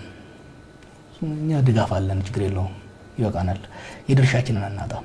እኔ እንደው አንድ ጥያቄ ሁሌ መጠየቅ እፈልጋለሁ። ለምንድን ነው ሲቪሊያኑ በጣም ዲፔንድ ያደርጋል ለምሳሌ ኤሊቱ ላይ ወይም ደግሞ እንደናንተ ፖለቲካውን በደንብ የምትመሩት ላይ? እኔ እንደውም ምልህ በየቦታው ስለምንቀሳቀስ አንድ ሰው ከውጭ መጥቶ አንድ ስራ ሊሰራ አይ ምናልባት ይሄ ምርጫው ይለፍና እስቲ ሁኔታው አያምርም ይላል። ወይም ደግሞ ሙቭ አድርጎ ውጭ ሀገር ለመኖር የሚፈልግ አንድ አባወራ ይሄ ምርጫው ይለፍና ይላል እንዴ። እንደዚሁም ሌላውም ባለሀብት እንደዚህ የሆነ ነገር ሊያደርግ ይፈልግና ግን ከምርጫው ጋር ያገናኘዋልና ለምንድነው ጄኒዊን ፖለቲክስ የሌለው እዚህ ሀገር? ለምንድነው በጣም ቅድም ብለኸኛል፣ አንዳንድ ጊዜ አጀንዳ ሴት እናደርጋለን ይባላል። በገዢውም ደግሞ ምናልባት ያደርጉ ይሆናል። ሌላውም እንደያቅሙ አጀንዳ ምንድነው? ከአጀንዳ ወተን ለምንድነው ጄኒዊን ፖለቲክስ የማይደረገው? ለምንድነው እኛ ኢንቮልቭ ግዴታ መሆን ያለብን? ቅድም እኮ እንዳልኩህ ነው የዚህ ሀገር ትልቁ በፖለቲካ አመራሩ ትልቁ አላማ ዳቦ ቅቤ ምናምን ቃል መግባት ሳይሆን አትሊስት ፖለቲካውን ማረጋጋት ቃል መግባት መቻል አለብን። አሁን ምርጫ በጣም ሰውን የሚያሳስበው ከዚህ በፊት የተደረገው ምርጫ በጣም አወዛጋቢ ብዙ ህይወት የቀጠፈ ዝብርርቁን ያወጣ ስለሆነ አንተ ኢንቨስተር ከሆንክ ወደ እሳት ገንዘብን አጥተህ የሚመጣው ምርጫ እሳት ነው የሚሆነው፣ ውሃ ግልጽ ስላልሆነላችሁ ማለት ነው። የኤሊት ፓክት ቅድም እንዳልኩ 2 ዓመት ዌስት አደረግነው፣ አባከን ነው፣ እድል አጨናገፍን፣ የሀገርን ህልም ለግለሰቦች አምቢሽን አውለ ነው ተሳሳተን እኮ ምን ለዚህ ነው ለባለፉት 2 ዓመታት የሀገሪቱ የፖለቲካ ሊቃን ቁጭ ብለው ምን አይነት ሀገር እንገንባ፣ ምርጫውን እንዴት እናካሂደው፣ ሩል ኦፍ ዘ ጌም ላይ ውይይትና ድርድር ስምምነት ቢደረግ ኖሮ ዛሬ የምትለው ስጋት የለም። ስጋቱ የሚመጣው ምርጫው እንዴት ይካሄድ፣ መቼ ይካሄድ፣ ውጤቱ እንዴት ይምጣ የሚለው ላይ መተማመን አልተፈጠረም። መተማመን ደግሞ ከመደራደርና ከመወያየት ነው የሚመጣው እና አሁን የምትለው የኤሊቱ ፍራቻ የህዝቡ ፍራቻ ከዛ ጋር ነው የሚመጣው። ከዚህ ጋር ተያይዞ ምንም እንኳን ፖለቲካ ቢረጋጋም የፖለቲካ ኤሊቱ በማሱ ላይ ጫና ይኖረዋል። እንግዲህ ማህበረሰብ በ3 ደረጃ ይደራጃል። ፖለቲካል ኮሚኒቲ የምንለው አለ፣ በፖለቲካ ደረጃ ያለ፣ ሶሻል ሲቪክ ሶሳይቲ የምንለው የተለያዩ ዩኤንጂኦዎች፣ የሃይማኖት ተቋማት፣ የባህል ተቋማት 3 የተደራጀ አለ። ሶስተኛ ማሰብ የምንለው ህዝብ አለ። እነዚህ 3ቱ ሌየሮች ናቸው ኢንተራክት እያደረጉ ሀገርን ወደፊት የሚያራምዱት። የፖለቲካ ኤሊቱ በጣም አሁን የቢዝነስ ኮሚኒቲው በሲቪክ ሶሳይቲ ውስጥ ነው ያለው። ስለዚህ የፖለቲካ ኤሊቱ ውስጥ የሚመጣው ምስቅልቅልነት ቅድም ያልኩህ እኮ ነው። ብዙ ጊዜ ሰዎች የውሸት ቃል ነው የሚገቡት። ኢኮኖሚውን እንዲናረጋዋለን እንዳናን ሀገሪቷ እንድትመጻደቅ እናረጋለን። ሰቦል ውሸት ነው። የፖለቲካ ኮሚኒቲው መረጋጋት ካልቻለ ሩል ኦፍ ዘ ጌም ነው የምንጫወቻ ህግጋቱ ላይ የመጫወቻ ህግጋቱና አካሄዱ ላይ ስምምነትና መተማመን እስካልመጣ ድረስ የቢዝነስ ኮሚኒቲውን ትረብሸዋለህ፣ የህዝቡን ትረብሸዋለህ። አሁን ሰሞኑን የሚካሄደውን ነገር ወሰደው። የገዢው ፓርቲዎች የቢዝነስ ኮሚኒቲውን ገንዘብ እያስከፈሉ ነው። ገንዘብ ያስከፍላሉ፣ እያሰባሰቡ ነው፣ ገቢ እየሰበሰቡ ነው። አሁን ፈንድሬዚንግ ነው የሚሉት፣ ግን ከአንተ ስራ ጋር የሚያያዝ የንግድ ሚኒስቴር፣ የገቢ ሚኒስቴር ወይ ደግሞ ያንተ አካባቢ ላይሰንስ የሆነ ሰው ለፓርቲው ሲጡ ይልህ እምቢ ካልክ ምን እንደሚመጣብህ አታውቅም። በተለይ ያ ፓርቲ ቀጥሎ የሚያሸንፍ ከሆነ ፓርቲውን ላደግፍ ትችላለህ፣ ግን ቢዝነስ ላይ ኢምፓክት ስለሚኖረው አሳልፈህ የምትሰጥበት ቮለንተሪ ነው። ፈንድሬዚንግ ለፖለቲካ ኮንትሪቢዩሽን ቮለንተሪ ነበር መሆን ያለበት። አሁን ይሄ ግን ቮለንተሪ ነው፣ ኤክስቶርሽን ነው። ይሄ ሁሉ የሚመጣው የፖለቲካ ኤሊቱ ተስማምቶ እንዴት ነው የፖለቲካል ፋይናንሲንግ ካምፔን ፋይናንሲንግ ምንለው እንዴት ነው የሚደረገው፣ በጽሁፍ ብቻ ሳይሆን ኮሚትድ በሆነ መልኩ ቢደረግና መግባባት ቢመጣ ኖሮ አሁንም በንግዱ ማህበረሰብ ላይ ያለው በጣም ትልቅ ጫና የንግዱ ማህበረሰብ አሁን ለገዢው ፓርቲ ስለሚፈራ ከባንክ ሁሉ ተበድሮ የሚሰጣል። ህጉ ምን ይላል? ግን ህጉማ ቮለንተሪ ነው መሆን ያለበት። ግን ያ ህጉ ተጻፈ እንጂ አልተማማሉበትም፣ ሙሉ በሙሉ አልተማሙበትም፣ አልተማመኑበትም። ፔናልቲው ራሱ ግልጽ አይደለም።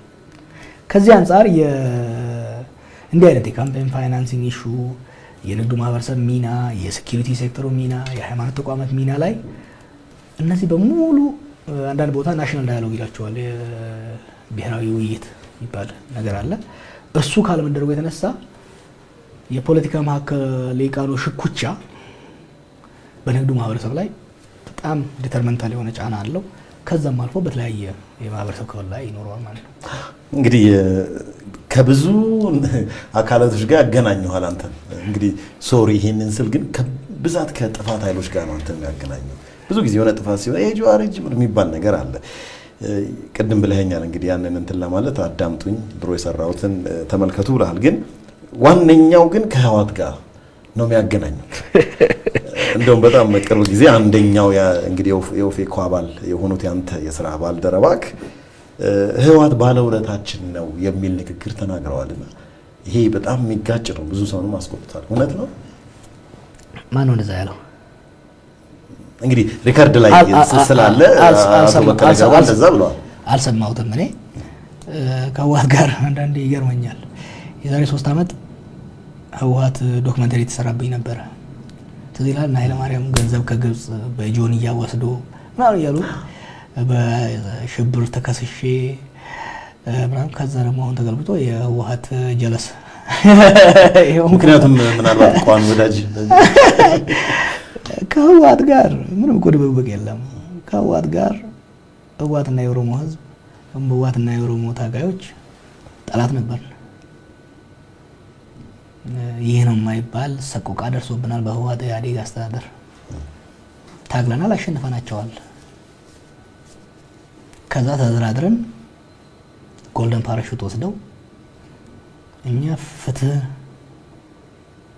ላለመጠየቅ ማለትም የዘረፉትን ላለማስመለስ፣ ለገደሉት ላለመቅጣት፣ እነሱ ደግሞ የባሰ የደም መፋሰስ ሳይመጣ ስልጣን ለመልቀቅ ሌላ ሀገር ስለተማር ነው we sacrifice justice for peaceful transition። ይሄ ሚስጥር አይደለም፣ ሀገርን ይጠቅማል ብለን ያደረግነው ነው። ከህወሓት ጋር አሁን ያለፈው አልፏል ብለን ስለተው ነው የጠላትነት ግንኙነትም የለንም፣ ወዳጅነትም የለንም። ቅድም እንዳልኩ በተለይ በግል ደረጃ እኔ ፖለቲካን ፐርሰናላይዝ አላደረገውም። ስልጣን ለቀዋል። ትላንትና የሚተጣለ ነው ትግሬ ስለሆኑ አይደለም። ትላንትናም ከህወሓት ጋር ትግል ውስጥ የገባ ነው ቀያችን መጥተው ስለጨቆኑን፣ ስለዘረፉን፣ ስላሰሩን፣ ስለገደሉን ነው። ስልጣን ለቀው እየገደሉን አይደለም፣ እያሰሩን አይደለም፣ ስልጣን ለቀው ሄደዋል። ለሀገርና ለህዝባችን ይጠቅማል ያልነው በቀላ ለመከተል ሬዲስትሪቢዩሽን ለመጠየቅ ተወያይተን በምሁራን ደረጃ የተወሰነ ጉዳይ ነው። ስለዚህ ህወሓትን እንደ ለኛ ጠላት ለኔ ለኦሮሞ ህዝብ ዛሬ ጠላት ናቸው አይደለም፣ ወዳጅም ናቸው አይደለም። ታሪክ አለን፣ ያልተወራረደ ሂሳብ አለ። ዛሬ ደግሞ ይጠቅሙናል የሚል ግምትም የለኝም። እኔ ለምን እና አብይ ራሱ ለምን ከነሱ ጋር ከሰላንታ ውስጥ እንደሚገቡ አይገባኝም። እነሱም ደግሞ በሰላም እድለኛ ናቸው። ሳይንኮታኮቱ ስልጣን ለቀው ክልላቸው ላይ ገብተዋል። ከዛ በኋላ የሚያደርጉት መንጠራራትም ጠቃሚ ነው ብዬ አላስብም። በግለሰብ ደረጃ ህወሓቶችን ልክ እንደ ማንኛውም የፖለቲካ ድርጅት ነው የማያቸው። በግለሰብ ደረጃ ቂም የለኝም ነው የምትለው? በግለሰብ ደረጃ ቂም የለኝም፣ ግን እንደው ተደጋግሞ የሚባል ነገር አለ። ጠቅላይ ሚኒስትር አብይ ትጠላቸዋል በግለሰብ ደረጃ? ምክንያቱም ተደጋግመህ እሳቸው ላይ ሂስ ታቀርባለህ። ያንተን ተርሶ ነው ሰው የግል ጥላቻ አለው ይባላል። እኔ በጠቅላይ ሚኒስትሩም ላይ ሆነ በማንም ላይ ቂም የለኝም። ቅድም እንዳልኩ እኔ ፖለቲካ መርጬ ነው የገባሁት። ሳደርገው ግን ለራሴ ሳይሆን ለህዝብ ይጠቅማል የምለውን ባለኝ እውቀት ፈጣሪ ከዛ በጣም ሪሞት ከሆነች ቀበሌ አንስቶ አይቪ ሊግ ትምህርት ቤቶች ሲያስተምረኝ ዓለምን ሲያዞረኝ ሜይቢ ለዛ ህዝብ አንድ ነገር አደርጋለሁ ብዬ ነው የገባሁበት። ስለዚህ በግለሰብ ደረጃ ከማንም ጋር በግለሰብ ደረጃ ለምሳሌ ሊገለኝ የሚፈልግ ሰው በግለሰብ ደረጃ ነው ሊገለኝ የሚፈልገው የሚል ግምት የለኝም። የፖለቲካ ሽኩቻ ነው። የእሱን የፖለቲካ ዓላማና ፍላጎትና አምቢሽን ስለምጋረጥበት ሊያስወግደኝ ይፈልጋል። ፖለቲካል ዲሲዥን ነው እንጂ ፐርሰናል ነው ብዬ አላስብም። ከጠቅላይ ሚኒስትሩ ጋር ተዋውቀናል። ኢዝ ቬሪ ፍሬንድሊ ጋይ። የእሱን ማስተሳሰብ የእሱን አመለካከት ገና ስልጣን ሳይዝ ነው የተቃወምኩት። በዛ ጊዜ ሌሎች በውሳኔ ውስጥ የነበሩ ሰዎች ከኔ የተለየ አቋም ስለነበራቸው ተሸንፍ ያለው ስልጣን ይዟል። ከያዘ በኋላ ቆይ እንደግፈው እና እኔ ብዬ ሞክሬያለሁ። የፈራሁት ነው የሆነው። መጀመሪያ ስልጣን ሳይዝ የተቃወምኩበት ምክንያቶች አንድ በአንድ መጡ። እንደ አንድ መሪውን እንደጨበጠ ግለሰብ እኔ ብዙ ጊዜ የተተቸውበት እሱ መሪ ነው የያዘው፣ እኛ ረዳቶች ነን መሆን ያለብን የሚል ግምት ነበር። መሪውን ይዞ ትክክለኛ መንገድ ላይ እየረዳ አይደለም። ይቺ ሀገርና ህዝባችን ያለውን እድል እያጨናገፈብን ነው። መጀመሪያም ሊመራ አይችልም የሚል ግምት ነበረኝ። ባለፈው 2 ዓመት ውስጥ ይቺ ሀገር የምትፈልገውን አመራር አልሰጠም የሚል ኮንክሉድ አድርጌ ከመጀመሪያ ከተቃዋሚነት ወደ ደጋፊነት ወደ ተቺነት አሁን ወደ ተቃዋሚነት ገብቻለሁ። ፖለቲካል ነው በግለሰብ ደረጃ ምንም አይነት ኢንፋክት እንዳልኩ በጣም ፍሬንድሊ የሆነ ግንኙነት ያለን ከዛ ያ በፖለቲካ እንስማማ እና ህወሓትም ጋር ስንመለስ የሚነሳ ነገር አለ። ሁለት የተምታታ ነገር አለ። አንደኛው ትናንትና ጠላት ስለሆኑ ዛሬም ለጠላት እንቀጥቅጣቸው የሚል ነው። አይ ዶንት ቢሊቭ ኢን ኢት። ትጣላለህ።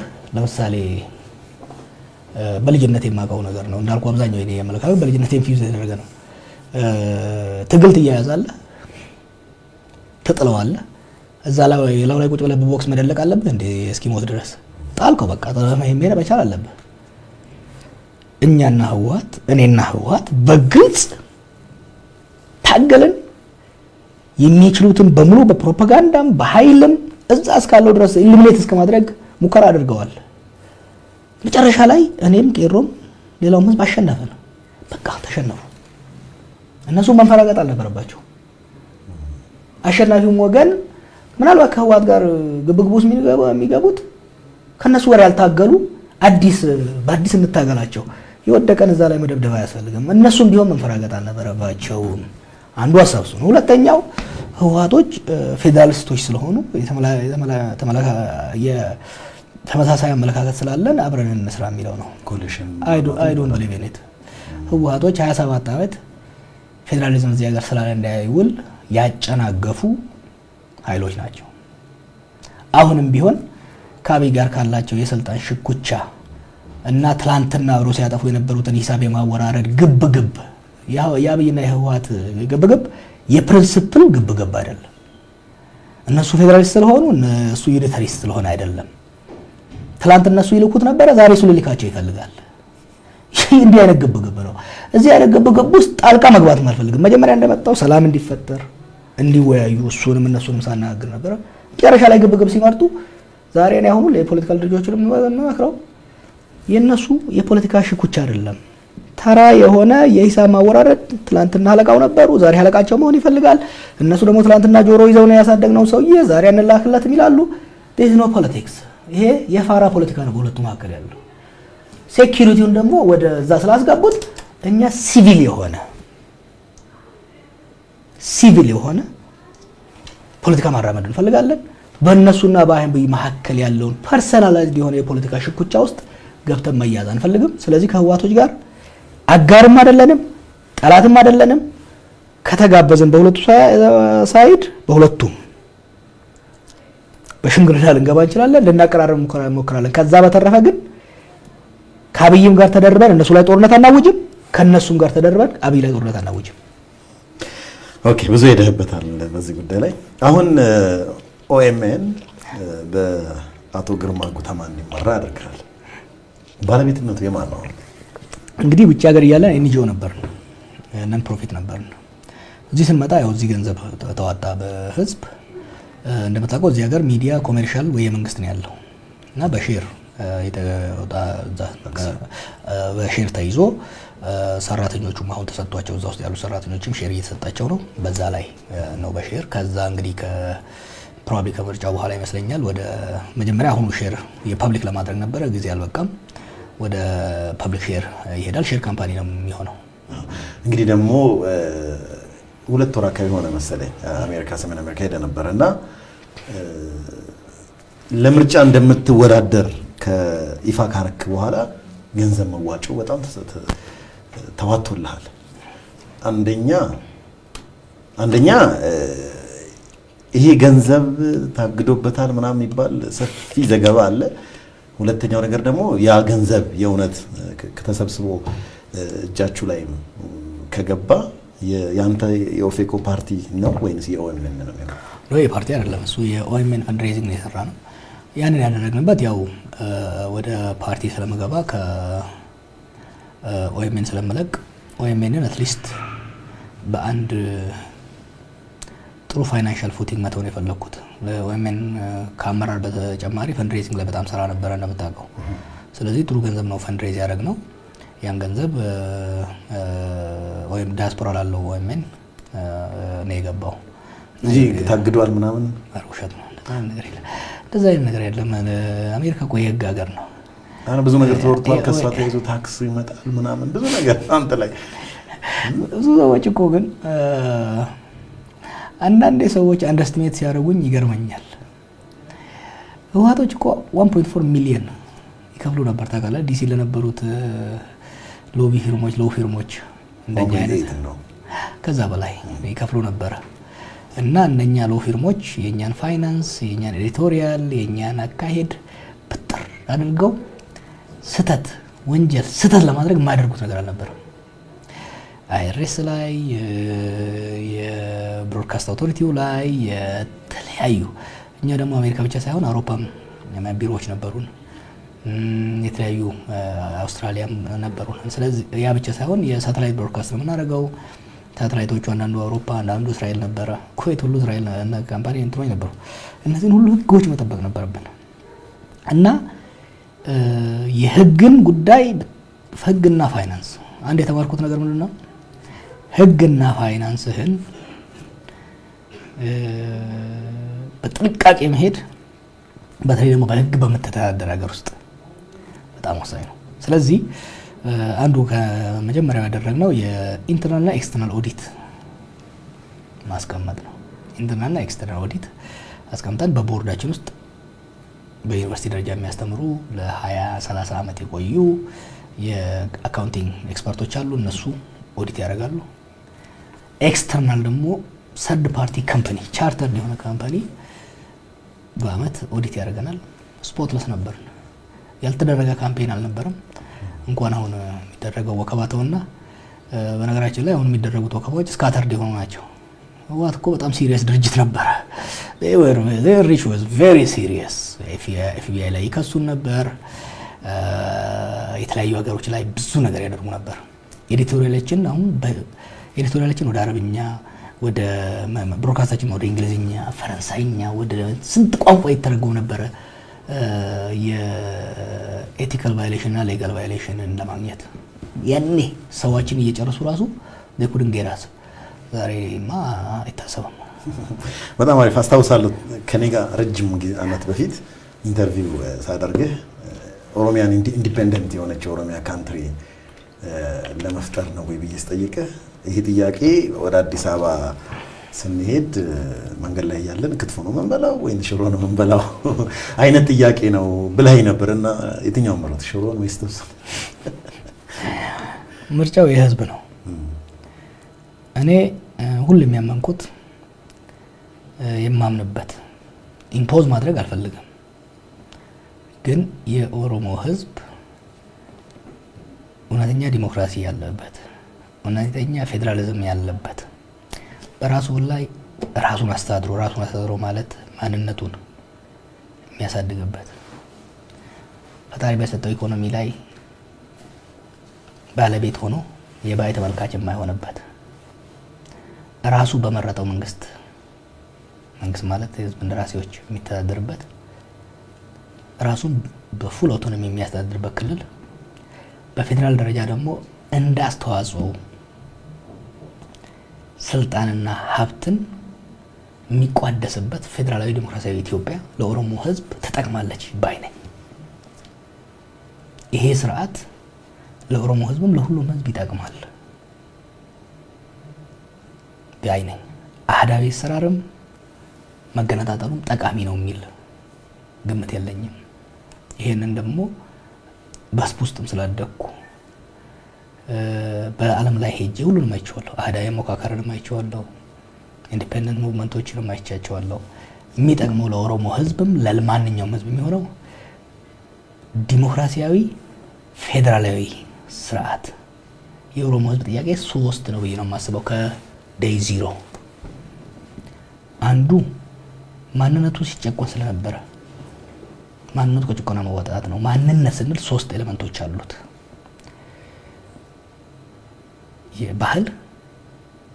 ባህሉ ኤክስክሉድ መደረግ የለበትም፣ ሪዲኩል መደረግ የለበትም፣ መጨቆን የለበትም። ቋንቋው ከማንኛውም በራሱ መማር በራሱ የመጠቀም የማሳደግ። ሶስተኛው ታሪኩ ያለመዛባት፣ ያለመጠልሸት፣ ያለመገፋት አንዱ ማንነት ነው። ሁለተኛው ኢኮኖሚ ነው። ፈጣሪ የኦሮሞን ሲፈጥር የሰጠው ንብረት አለ። የሰጠው ናቹራል በምድር ውስጥ ያለ አፈር ላይ ያለ ወንዞች አሉት። በዚህ ላይ በንጉሱ ጊዜ እንደሚደረገው በባላባት እርቦና ስሶ ገበሬው እየቆፈ የሚቀፈቅፍበት ሳይሆን በነመለስ ጊዜ በኢንቨስትመንት ስም የሚዘረፍበት ሳይሆን በራሱ መሬት ላይ በራሱ ምድር ላይ ሙሉ ባለቤት ሆኖ በዛ ላይ ተጠቃሚ የሚሆንበት። ሶስተኛው ሌላው በሚልካቸው ወይም ደግሞ በጉልበት በተጫኑ ሰዎች ሳይሆን ይሆኑኛል ብሎ በመረጣቸው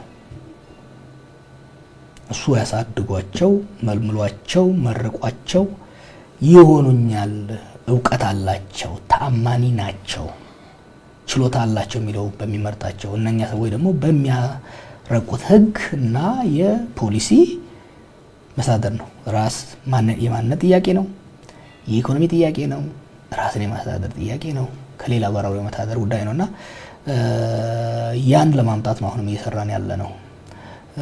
በሚገርም ሁኔታ ኢትዮጵያ ውስጥ የኢንዲፔንደንስ ጥያቄ በጣም ወርዷል። በከፍተኛ ደረጃ ሲነገር የነበረው በኦሮሞና በሶማሌ መካከል ነው። በጣም ወርዷል። ያን ስለ የነበረው ጥያቄ አሁን ብዙ መልስ እያመጣ ነው። ህዝብ መነጣጠል ስሜት በህዝቡ የሚመጣው ጭቆና ነው። የአንዱ የበላይነት አንዱ የመጨቆን ህዝቦችን የሚያበላልጥ ስርዓት ሲኖር ፍቺን መለያየትን ይመርጣል። በተቻለ መጠን ግን ሁሉን የሚያሳትፍ አንዱን የቤት ልጅ አንዱን የውጪ የሚያስቀምጥ ስርዓት እስከሌለ ድረስ ህዝቦች ለመቀራረብና አብሮ ለመስራት አብሮ ሀገር ለመገንባት እድል እንደሚሰጡ ነው የሚታይ። እሺ የመጨረሻ ጥያቄ ላድርገውና አቶ ጀዋር ታለቅሳለህ? የሚያሳዝን ነገር ሲያጋጥምህ? ልጆኜ በጣም አልቃሻ ነበርኩ። ፍርታም ነበርኩ። ልጆኜ አንዱ እንትን የሚለኝ ልጆኜ ሙዚቃ በጣም አፍር ነበረና ሙዚቃ የሆነ ኮንፍሊክቲንግ ሙዚቃ ጽፍ ነበረ፣ ግጥም በጣም ጽፍ ነበረ።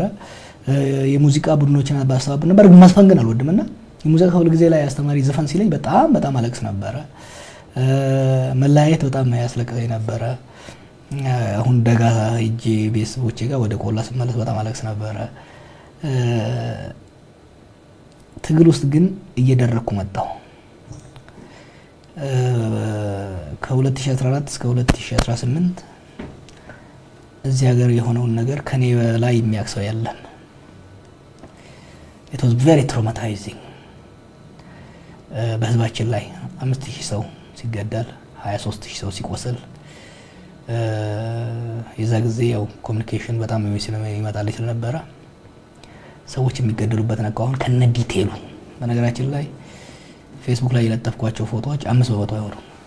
በህዝባችን ላይ ያው ከተረሰለ 5% አይሆንም።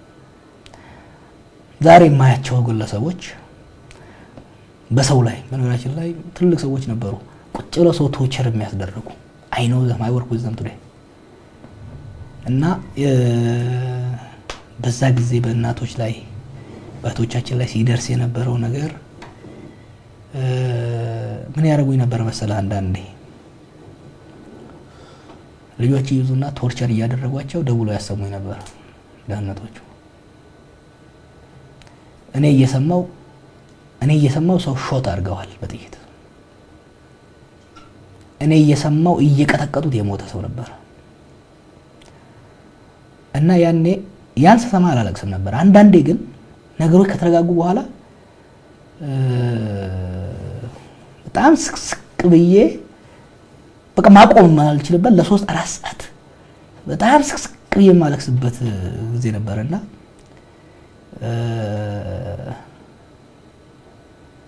ባለቤቴና ጫላ ቡልቱሜ የሚባል ዘፋኝ ነበር ይሄን የሚያውቀው። እሱ እዛ ጊዜ ያን ትግል በጣም በሙዚቃ ሲያቀጣጠፍ ነበር። የሚረዳኝ ስለሚመስለኝ በጣም ሲከፋኝና መቋቋም ሲያቅተኝ ደውለት ነበር ሳውዝ አፍሪካ እና የዛ ጊዜ ስትሬንጅ የሆነው ክስተቱ ሲፈጸም ምንም አይሰማኝም ነበር።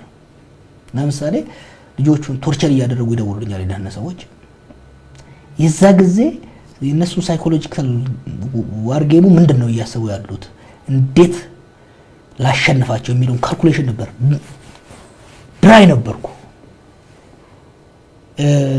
አንዳንድ ልጆቹን ሲገድሏቸው ሹት ያደርጓቸው ነበር። ቶርቸር እያደረጉት እያቃሰተ ሰው ይሞት ነበርና እንደምታውቀው ብቻዬን ነው የምቀመጠው እዛ ሌሊት ነው። ግን ቆይቶ ከወር በኋላ እንደ ትራማን ተመልሶ አይ ሪሊቭ ያንን ጩኸቱን ለቅሶውን ስቃዩን ሪሊቭ ስለማደርግ ቁጭ ብዬ ሰው መካከል አንዳንዴ በቃ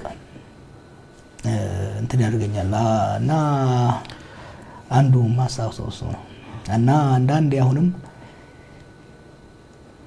አንዳንዴ ያያቸዋለሁ እዚህ ሰዎቹን በጣም የሚያሳዝንህ ያንን ሁሉ ይቅር ብለን ያለፍነው ያንን ሁሉ ፕራይመርሊ አይ በቃ አንበቃል አንሰራቸው ብዬ ፕራይመርሊ የገፋሁት እኔ ነኝና አንዳንዴ ያያቸዋለሁ። አሁን ደግሞ ተመልሰው እንደዛ አይነት ስርዓትን አድቮኬት ሲያደርጉ ደግሞ አያቸዋለሁ፣ ሚዲያ ላይ አያቸዋለሁ እነዛው ሰዎች እና